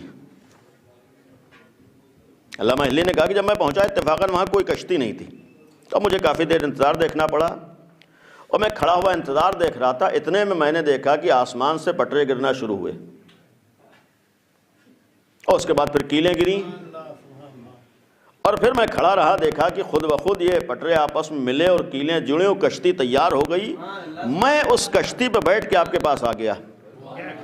فوراً یہ جو دہریے بحث کرنے کے لیے آئے تھے خدا نہیں ہے، انہوں نے کھڑے ہو کر اعتراض کیا کہ جس عالم کو یہی نہ معلوم ہو کہ یہ خود بخود کیسے پٹرے گر جائیں گے، خود بخود کیلیں کیسے گر جائیں گی، خود بخود کشتی کیسے بن جائے گی، وہ ہم سے کہاں بحث کرے گا۔ علامہ حلی فوراً کھڑے ہو گئے، انصاف سے بتاؤ جب ایک چھوٹی سی کشتی بغیر بنانے والے کے نہیں بن سکتی ہے تو اتنی بڑی کائنات کیسے بغیر بنانے والے کے بن سکتی ہے؟ صلوات پڑھیں بر محمد و آل محمد۔ دیکھیے ایک مسئلہ یہاں پر ضمناً یہ بھی عرض کروں گا کہ ہمارے ہاں جو ابتدا میں بات کہی کہ ایک شاید کسی حد تک غفلت ہے، بے توجہی ہے کہ ہم لوگوں نے اہل بیت کے خدا کا شکر ہے کسی حد تک ذکر کیا، لیکن اس کے بعد ہم لوگ آگے نہیں بڑھ سکے۔ یعنی ہم لوگ مثال کے طور پر امیر المومنین پہ آ کے رک گئے۔ کاش شروع سے ہمیں یہ احساس ہوا ہوتا کہ علی کا مطلب ہے کہ جس کے ذریعے سے خدا کو پہچانا جائے۔ کاش ہم مولا علی کا تذکرہ کرنے کے بعد ایک قدم اور آگے بڑھے ہوتے کہ جب علی ایسے ہیں تو جس خدا نے علی کو خلق کیا ہے وہ خدا کیسا ہوگا۔ ہمارے ہاں ایک کمی یہ ہوئی کہ ہم نے امیر المومنین کا ذکر، خدا کا شکر ہے بہت حد تک کیا، لیکن اس کے بعد آگے نہیں پہنچے کہ خدا انہی علی کا خالق ہے۔ تو یہیں پر یہ بھی ایک کوتاہی ہم لوگوں کی طرف سے بہرحال اعتراف ہے کہ ہم جب اس سے پہلے نہیں بڑھے تو پھر رسول اللہ کے سلسلے میں یہی کوتاہی ہوئی کہ جب علی ایسے ہیں تو جس رسول کے علی جانشین ہوں گے وہ رسول کیسا ہوگا۔ لہذا تو بعض لوگوں کو غلط فہمی ہو گئی کہ یہ لوگ رسول اللہ کو کم مانتے ہیں۔ علی والا وہ ہو ہی نہیں سکتا ہے جو رسول اللہ کو کم مانتا ہو۔ ہمارے ہاں یہی تو ایک سب سے بڑا ثبوت ہے، جب ہم امیر المومنین کو اتنی عظمتوں اور فضیلتوں والا مانتے ہیں تو جس نبی کے علی وسیع و جانشین ہوں گے اس نبی کو کتنی فضیلتوں والا ہم مانتے ہوں گے۔ بعض لوگ اس غلط فہمی کے شکار ہیں کہ ان کے ہاں توحید نہیں ہے، ان کے ہاں خدا نہیں ہے۔ جو علی کی عظمتوں کا اتنا قائل ہو وہ علی کے خالق کی عظمتوں کا کتنا قائل ہوگا۔ یقیناً ہمارے امیر المومنین کے ذریعے سے خدا ہے اور ہونا چاہیے، ہم اس بات کی طرف توجہ۔ دوسری چیز ہے کہ آج بہرحال بہت سی چیزوں کی ضرورت ہے، لیکن موجودہ حالات میں آپ نے دیکھ لیا کہ ہوتا ایک فرد گمراہ ہے لیکن بہت سوں کی گمراہی کا سبب بھی بن جاتا ہے۔ بہت سے لوگوں کی گمراہی کا سبب، جب بنیاد نہ ہو، جب بیس نہ ہو، وہاں بہت سے لوگ آسانی سے بہک جاتے ہیں، اور اس کا آج ہم نتیجہ آپ دیکھ رہے ہیں۔ یہاں معاملہ صرف ایک فرد کا نہیں ہے، ہو سکتا ہے بہت سے وجوہات و اسباب ہوں جس کی بنیاد پر ایک آدمی بہک گیا، لیکن کبھی کبھی ایک کے بہکنے کی وجہ سے بہت سوں کے بہکنے کے امکانات بڑھ جاتے ہیں۔ ہماری ذمہ داری علی کا مطلب، امام حسین کا مطلب، آل محمد کا مطلب ہے عظمت خدا معلوم ہو۔ آل محمد نے اس لیے گلے کٹائے تھے کہ عظمت خدا دنیا کو معلوم ہو جائے۔ انہوں نے امتحانات اس لیے دیے تھے کہ اللہ کے مشن باقی رہ جائے۔ انہوں نے قربانیاں اس لیے دی تھیں کہ اللہ کے مشن کے اوپر آنچ نہ آنے پائے۔ انہوں نے گلے اس لیے کٹائے تھے کہ توحید کے مقابلے پر آنے والے شرک و طاغوت اپنے مشن میں کامیاب نہ ہو سکیں۔ یعنی انہوں نے اتنا بڑا مرحلہ جو طے کیا ہے، اتنی بڑی امتحان قربانیاں دی ہیں، یوں ہی قربانی نہیں دی، مشن کے تحت انہوں نے قربانی دی ہے۔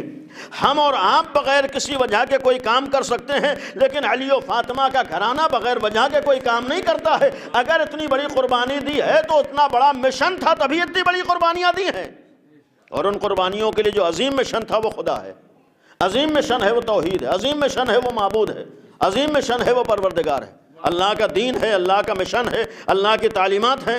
اور اسی لیے آج ہمارے ہاں جتنے خطبات اہل بیت کے دیکھ لیجئے، اہل بیت نے ہر خطبے میں پہلے اللہ کا تذکرہ کیا ہے۔ جتنی اہل بیت سے متعلق کتابیں آپ کو ملیں گی، ہر کتاب میں خدا کا تذکرہ آپ کو ملے گا۔ کوئی ایسی اہل بیت کی کتاب نہیں ہے جہاں پر خدا کا تذکرہ نہ ہو۔ آج مثال کے طور پر سر فہرست ہمارے ہاں قرآن کے بعد نہج البلاغہ ہے۔ نہج البلاغہ خداوند عالم کی معرفت کا ایک بہترین ذریعہ ہے۔ نہج البلاغہ خداوند عالم کے شناخت کا ایک بہترین وسیلہ ہمارے سامنے ہے۔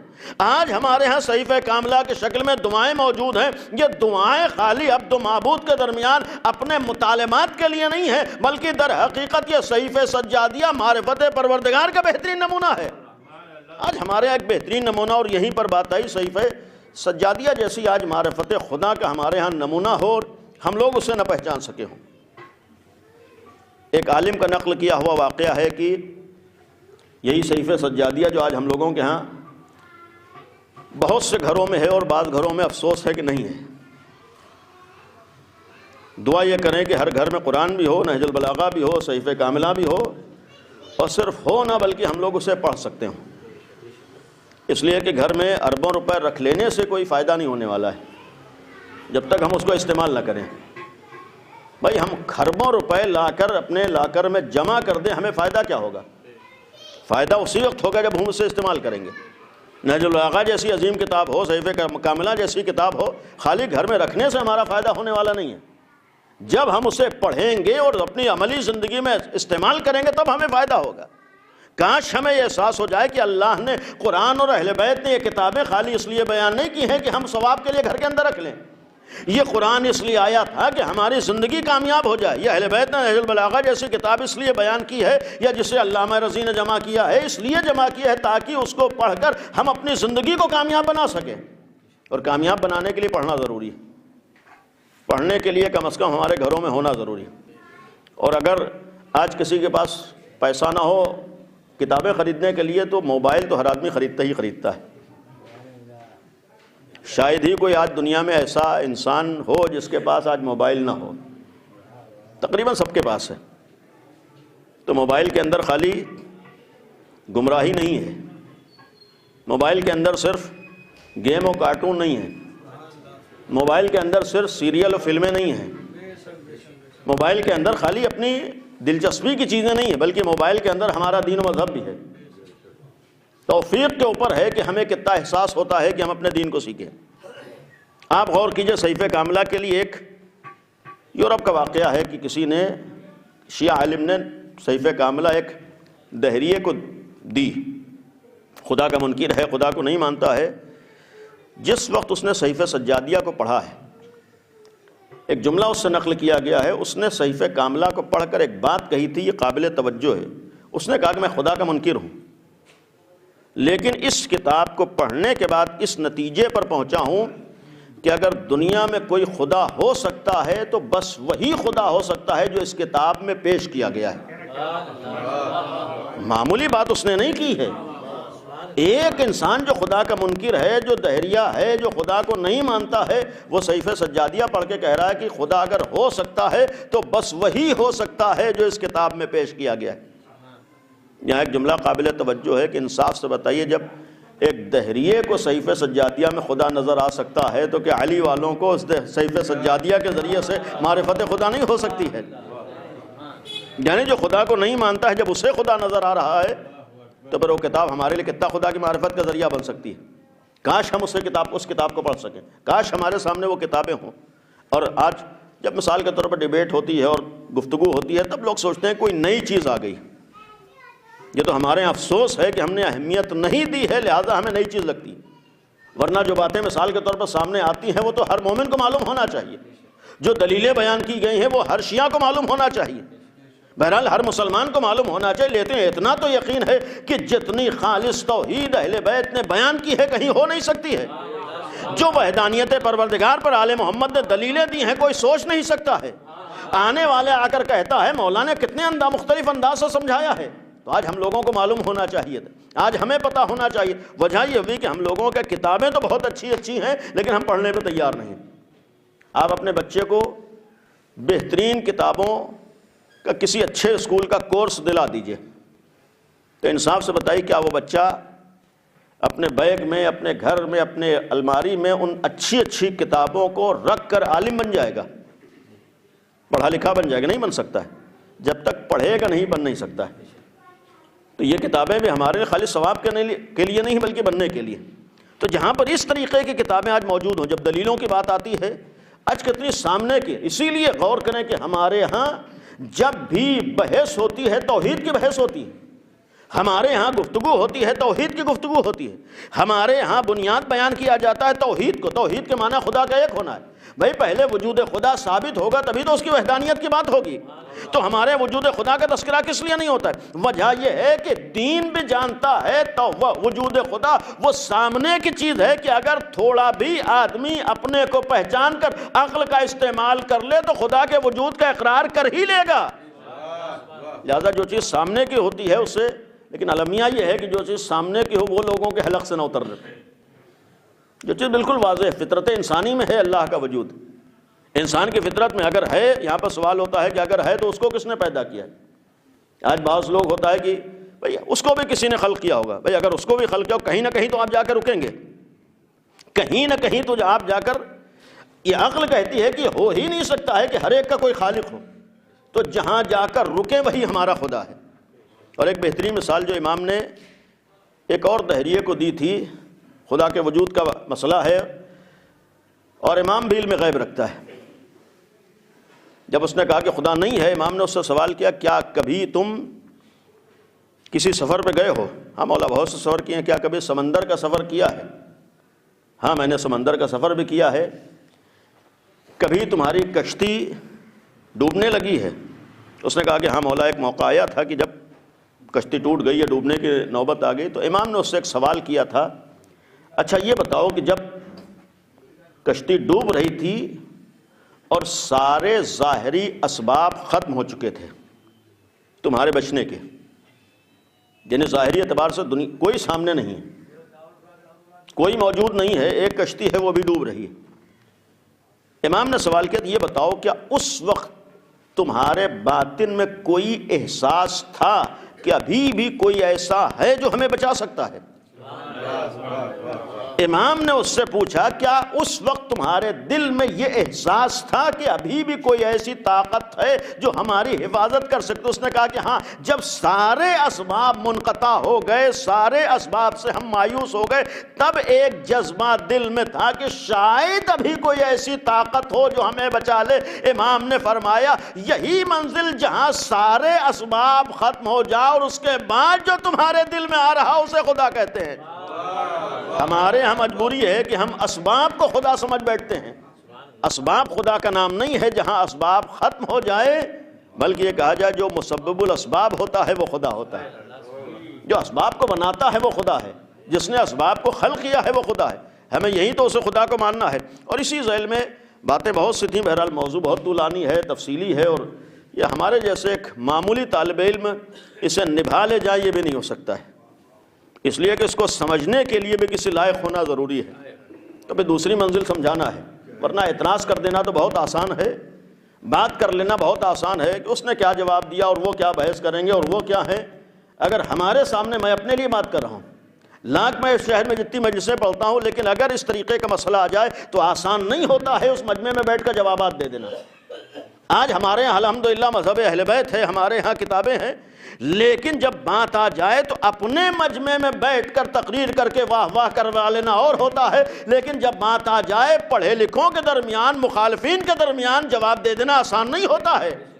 جبکہ ہونا تو یہ چاہیے کہ ہمارے پاس اتنا علم ہو کہ صرف اپنے مجمع میں ہم ثابت نہ کریں بلکہ ہر جگہ جب وقت پڑ جائے تو ثابت کرنے کی لیاقت و اہلیت رکھتے ہوں. اس لیے کہ خداوند عالم کا مسئلہ معمولی مسئلہ نہیں ہے. لیکن غور کریں، آج ہمارے یہاں اہم مسئلہ ہے اور اس کی طرف توجہ دیں. اس لیے بھی میں نے عرض کیا ہے کہ حالات آپ دیکھ رہے ہیں، ضروری نہیں ہے کہ گھر میں بچہ مسلمان ہو تو اس ماحول میں بھی اپنے دین کے اور ایمان کی حفاظت کر لے جائے. آج ہمارا فریضہ خود مومن و مسلمان ہونا نہیں ہے بلکہ آنے والے نسلوں کے بھی ایمان کی حفاظت کرنا ہماری ذمہ داری ہے. اس لیے کہ جو حالات اور ماحول دیکھ رہے ہیں آسان نہیں ہے ایسے ماحول میں ہمارا جوان اپنے دین و ایمان کی حفاظت کر لے جائے. اس لیے کہ جو گھروں کے حالات ہیں وہ بھی آپ کو معلوم ہے، جو گھروں میں دین و ایمان ہے وہ بھی آپ کو معلوم ہے، اور انہی گھروں کے دین و ایمان کا نتیجہ ہوتا ہے کہ آسانی سے آدمی، اور پھر ہم سمجھتے ہیں کہ اچھی تعلیم ضروری ہے، اچھی پڑھائی ضروری ہے، لیکن یہ بھی معلوم رہے کہ اچھی تعلیم تو ضروری ہے، لیکن ہو سکتا ہے کبھی کبھی یہی اچھی تعلیم ہمارے بہکنے کا ذریعہ بھی بن جائے۔ ہو سکتا ہے کبھی کبھی اچھی تعلیم، اس لیے کہ جب بیس اچھا نہ ہو اور اس کے اوپر تعلیم ہوگی تو یہ تعلیم بہکا بھی سکتی ہے۔ اگر ہمارا بیس مضبوط ہو، بنیاد مضبوط ہو، تو جیسے بھی حالات میں ہم تعلیم یافتہ ہوں گے تو یہ تعلیم ہمارے بہکانے کا سبب نہیں بنے گی بلکہ راہ راست پہ لانے کا سبب بنے گی۔ اور اسی لیے آپ دنیا میں دیکھتے ہیں بعض لوگ جب زیادہ پڑھ جاتے ہیں وہی خدا سے دور ہو جاتے ہیں۔ تو اگر پڑھائی سب سے اچھی چیز ہوتی تو پڑھے لکھے لوگ اللہ سے دور نہ ہو رہے ہوتے۔ یہاں تو ہمارے سامنے نمونہ ہے کہ جاہل اتنی آسانی سے گمراہ نہیں ہوتا ہے جتنا پڑھے لکھے گمراہ ہو جاتے ہیں۔ تو اس کے معنی یہ ہے کہ پڑھ لکھ لینا کمال نہیں ہے بلکہ دین کی بنیادوں کو قائم کر کے تعلیم میں آگے بڑھنا ضروری ہے۔ دین کی بنیادیں ہوں، دین کا بیس ہمارے سامنے ہو، ورنہ سامنے کی چیزیں بھی آسانی سے آدمی سمجھ نہیں پاتا ہے۔ ختم کرتے ہوئے ایک بات یہ ہوتی ہے، جب اللہ ہے تو دنیا میں ظلم کو کیوں نہیں روکتا ہے؟ جب اللہ ہے تو دنیا میں جو ناانصافیاں ہو رہی ہیں اسے کیوں نہیں روک رہا ہے؟ یہ بھی ایک سوال ہوتا ہے کہ اللہ ہے تو کیوں نہیں روک رہا ہے؟ سب سے پہلے ہمیں دنیا سے ہی خدا کو نہیں پہچاننا ہے بلکہ کبھی کبھی خدا سے بھی تو دنیا تک آنے کی کوشش کرنا ہے۔ یہ بھی تو ہمیں کبھی غور کرنا چاہیے، ہم پہلے اس خدا کو مانیں جو صاحب حکمت ہو، پہلے ہم اس خدا کو مانیں جو صاحب علم ہو۔ ہماری ذمہ داری ایسے خدا کی خدائی کا عقیدہ رکھنا ہے جو عالم بھی ہونا چاہیے، صاحب اختیار بھی ہونا چاہیے، صاحب حکمت بھی ہونا چاہیے، صاحب مصلحت بھی ہونا چاہیے۔ یعنی پہلے ہم اپنے عقیدے کو مضبوط کریں کہ ہم اس خدا کو مانیں گے جو علم بھی رکھتا ہے، اختیار بھی رکھتا ہے۔ اس خدا کو مانتے ہیں جو حکمت والا ہے، مصلحتوں والا ہے۔ جب ادھر سے آئیں گے تو ہو سکتا ہے بعض باتیں ہمارے لیے قابل ہضم ہو جائیں، اس لیے کہ جو صاحب حکمت ہوتا ہے بغیر حکمت کے کوئی کام نہیں کرتا ہے، بغیر مصلحت کے کوئی کام نہیں کرتا ہے۔ اور دوسری چیز ہے کہ جو ہم اللہ کے ہر حکمت کی وجہ کو اگر سمجھ لیں تو پہلے یہ طے کرنا ہوگا کہ اللہ ہمارے برابر ہوگا تبھی ہم اس کی ساری حکمتوں مصلحتوں کو سمجھ پائیں گے۔ اس لیے کہ دنیا میں یہ بھی ایک طریقہ ہے کہ آج ہم لوگ آپس میں ایک دوسرے کی مصلحتوں کو نہیں سمجھ پاتے ہیں۔ ایک دوست نے ایک عمل انجام دیا، ایک کام کیا ہے، تو ضروری نہیں ہے کہ جو دوست کے ذہن میں کسی کام کی حکمت اور مصلحت ہو وہ دوسرے دوست کے سمجھ میں آ جائے۔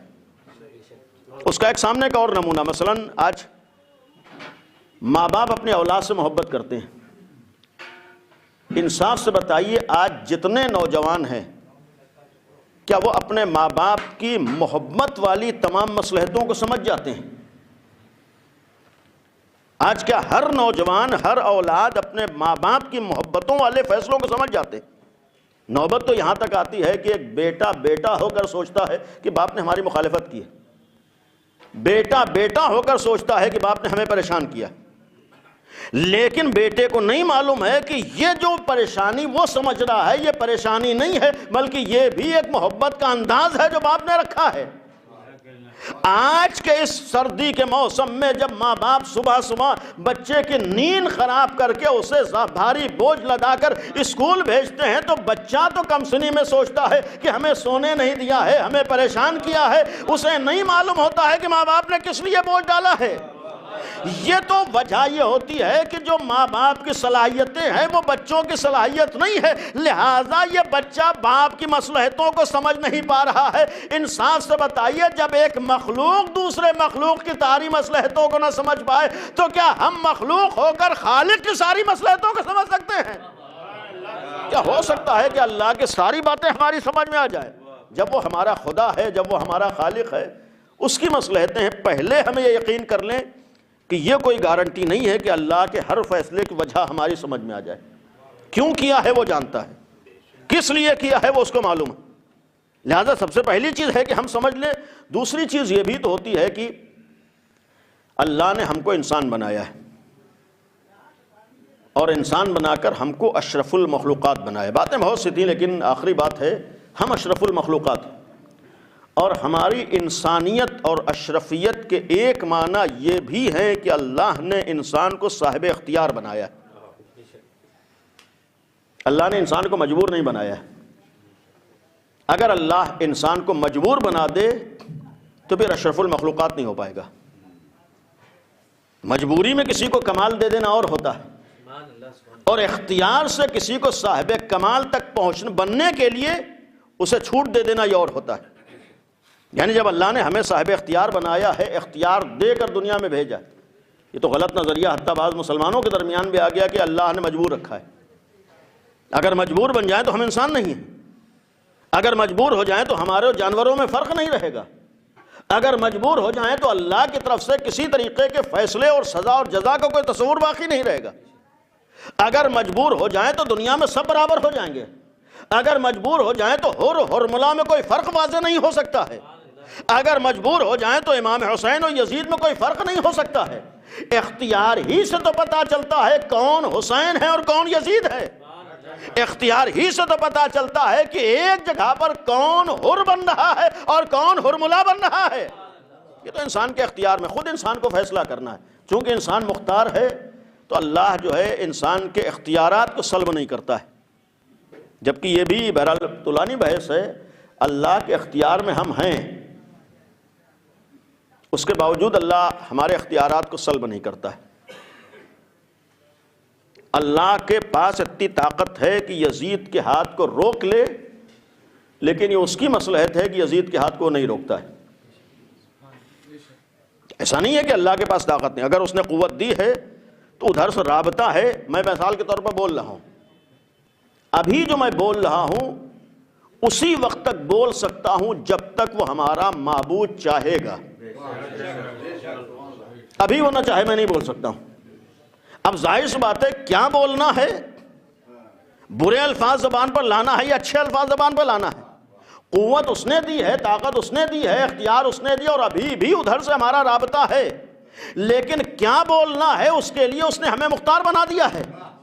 اور صرف یوں ہی مختار نہیں بنایا، عقل جیسی نعمت دے کر مختار بنایا ہے. اگر عقل نہ دی ہوتی اور اس کے بعد مختار بنایا ہوتا تو شاید اعتراض ہو سکتا تھا.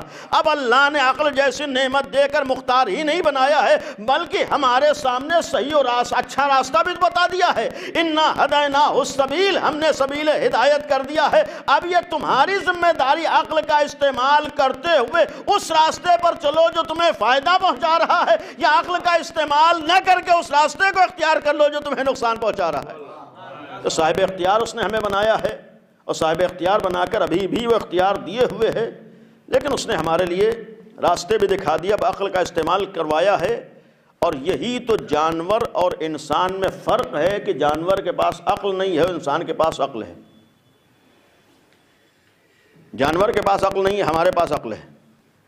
تو اگر ہمارے ہی پاس عقل ہے تو اس کے معنی یہ کہ ہم انسان اسی وقت ہو سکتے ہیں جب عقل کا استعمال کریں. اور جتنا عقل کا استعمال کریں گے اتنے ہی تو انسان ہوں گے. جانور کے پاس ہاتھ ہے، وہ جس پر چاہے ظلم کر لے. لیکن انسانیت کا مطلب ہے کہ اس قوت و طاقت کا استعمال یہ سوچ کے کرنا ہے کہ وہ استعمال ہو جس سے ہمارا اور دوسروں کا فائدہ ہو، اور وہ کام نہ ہو جس کی وجہ سے دوسروں کا نقصان ہو. بہرحال دنیا میں جو حالات ہیں ہمارے سامنے، انسان اپنے اپنے اعتبار سے عمل کر رہا ہے. اللہ روک سکتا ہے لیکن یہ اس کی مصلحت ہے، نہیں روکتا ہے. کیوں ہے وہ ہم کو نہیں معلوم ہے. بہت سے وجوہات ہو سکتی ہیں، بہت سے اسباب ہو سکتے ہیں.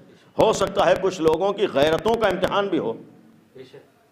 یہ بھی تو ہو سکتا ہے کہ تمہارے ہوتے ہوئے، آج مثال کے تو بار بار بات آتی ہے غزے کی، اس کی ایک وجہ یہ بھی تو ہو سکتی ہے. ایک تو حقیقی وجہ کیا ہے کوئی یہ طے نہیں کر سکتا ہے، لیکن یہ بھی ایک حقیقت ہے کہ اس زمانے میں بہت سے انسان نما افراد کے چہرے بھی سامنے آ گئے. بہت سے لوگوں کی حقیقتیں سامنے آ گئیں جن کے اختیارات میں تھا، انہوں نے کس حد تک آگے بڑھ کر کوئی عمل انجام دیا ہے. یہ بھی ایک چیز ہے. دوسری چیز بہرحال سماج میں اس طریقے کے بدترین افراد ہیں جو ظلم کر رہے ہیں. ایسے افراد ہیں جو ایک اپنا بدترین کریہ چہرہ سماج میں پیش کر رہے ہیں، اور ایسے افراد کے ذریعے سے بھی یہ اعلان ہوتا ہے کہ آؤ تم حقیقی راستے پر آنے کے لیے حقیقی رہنما کو پہچانو.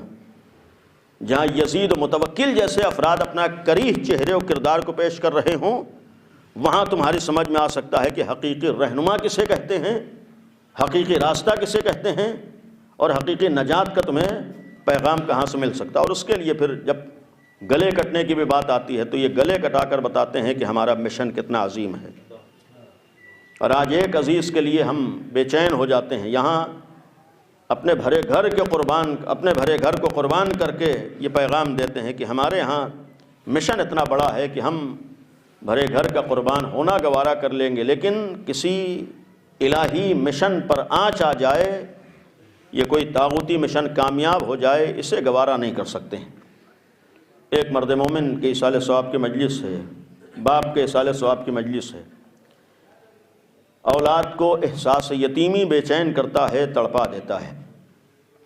آج ہم محسوس کریں کہ جب ہم لوگ ان مراحل سے آتے ہیں، گزرتے ہیں، تب احساس ہوتا ہے۔ جب عام حالات میں دنیا سے کوئی چلا جائے تو کتنا احساس ہوتا ہے کہ ہم یتیم ہو گئے۔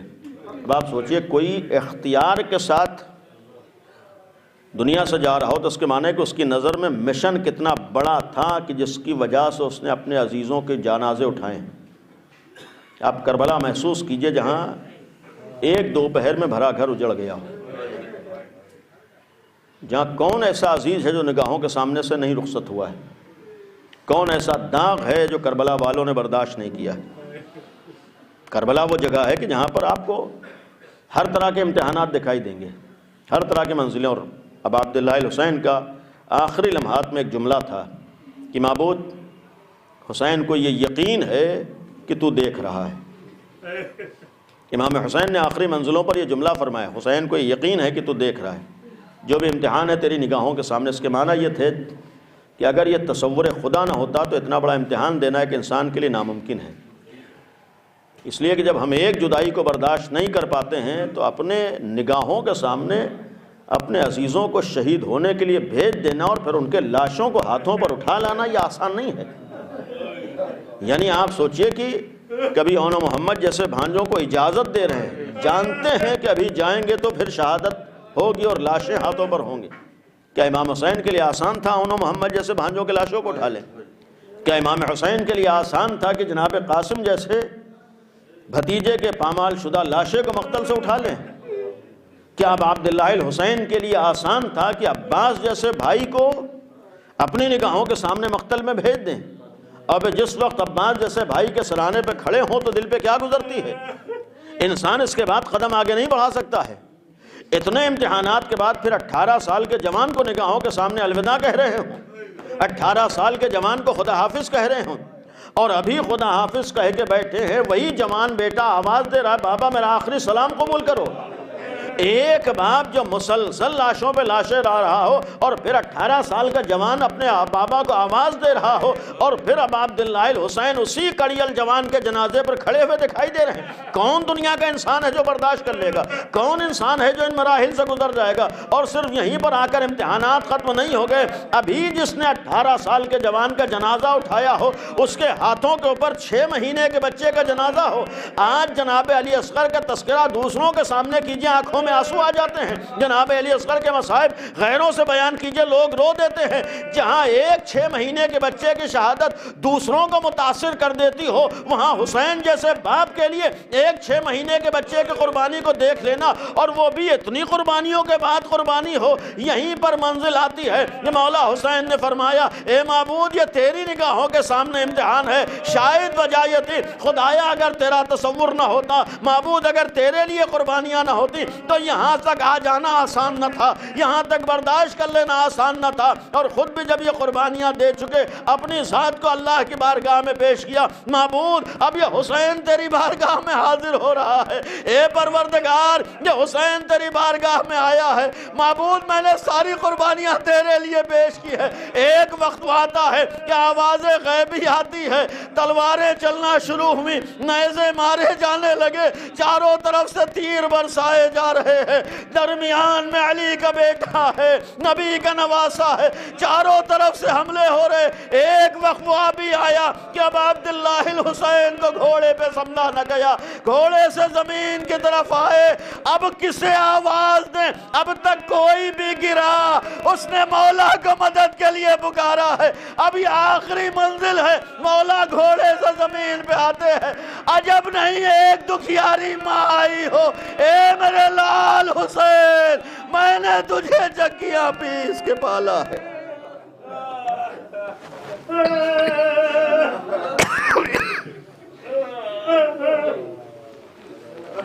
الا لعنت اللہ علی القوم الظالمین سيعلم الذین ظلموا أي منقلب ينقلبون۔ خدایا ہماری اس عبادت کو قبول فرما، خدایا اس تذکرے کو مرحوم کے لیے مغفرت کا ذریعہ قرار دے، پالنے والے تمام مرحومین کی مغفرت فرما۔ خدایا ہم سب کو توحید کو سمجھنے کی توفیق عطا فرما، خدایا ہم سب کو توحید کے مطابق زندگی گزارنے کی توفیق عطا فرما۔ خدایا ہم لوگوں کو ہر طرح کے شرک سے محفوظ فرما، پالنے والے ہم سب کو امیر المومنین کی معرفت عطا فرما۔ خدایا اہل بیت اطہار کی معرفت عطا فرما۔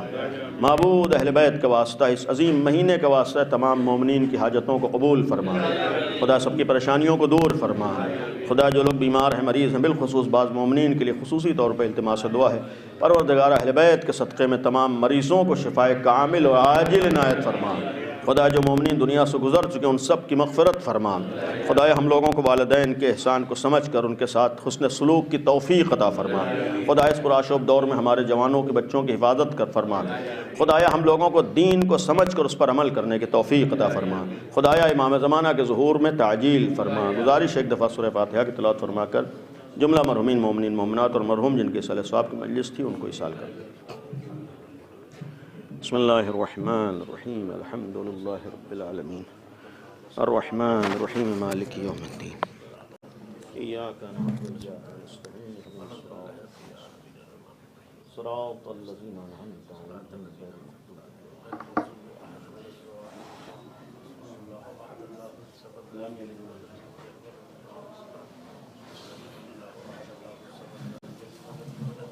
السلام علیکم یا رسول اللہ، السلام علیکم یا ابن رسول اللہ، السلام علیکم وعلی جدک و ابیک، السلام علیکم وعلی امک و اخیک، السلام علیکم وعلی الائمۃ المعصومین من ذریتک و بنیک، السلام علیکم جمیعا شہداء کربلا و شہداء کربلا ورحمۃ اللہ وبرکاتہ، السلام علیکم یا مولا یا غریب الغرباء، السلام علیکم یا معین الضعفاء والفقراء، السلام علیکم یا شمس الشموس انیس النفوس ایھا الغلفون بیاض الکوس، السلام علیکم یا سلطان العرب والعجم ابو الحسن علی بن موسی الرضا ورحمۃ اللہ وبرکاتہ، السلام علیکم یا مولانا یا صاحب العصر والزمان الامان الامان الامان، السلام علیکم یا خلیفۃ الرحمن، السلام علیکم یا شریک القرآن، السلام علیکم یا امام الانس والجان، عجل اللہ تعالی فرجک وسهل اللہ تعالی مخرجک وظہورک وجعلنا من اعوانک وانصارک ومعینیک وشیعتک ورحمۃ اللہ وبرکاتہ۔ امید سے گزارش ہے کہ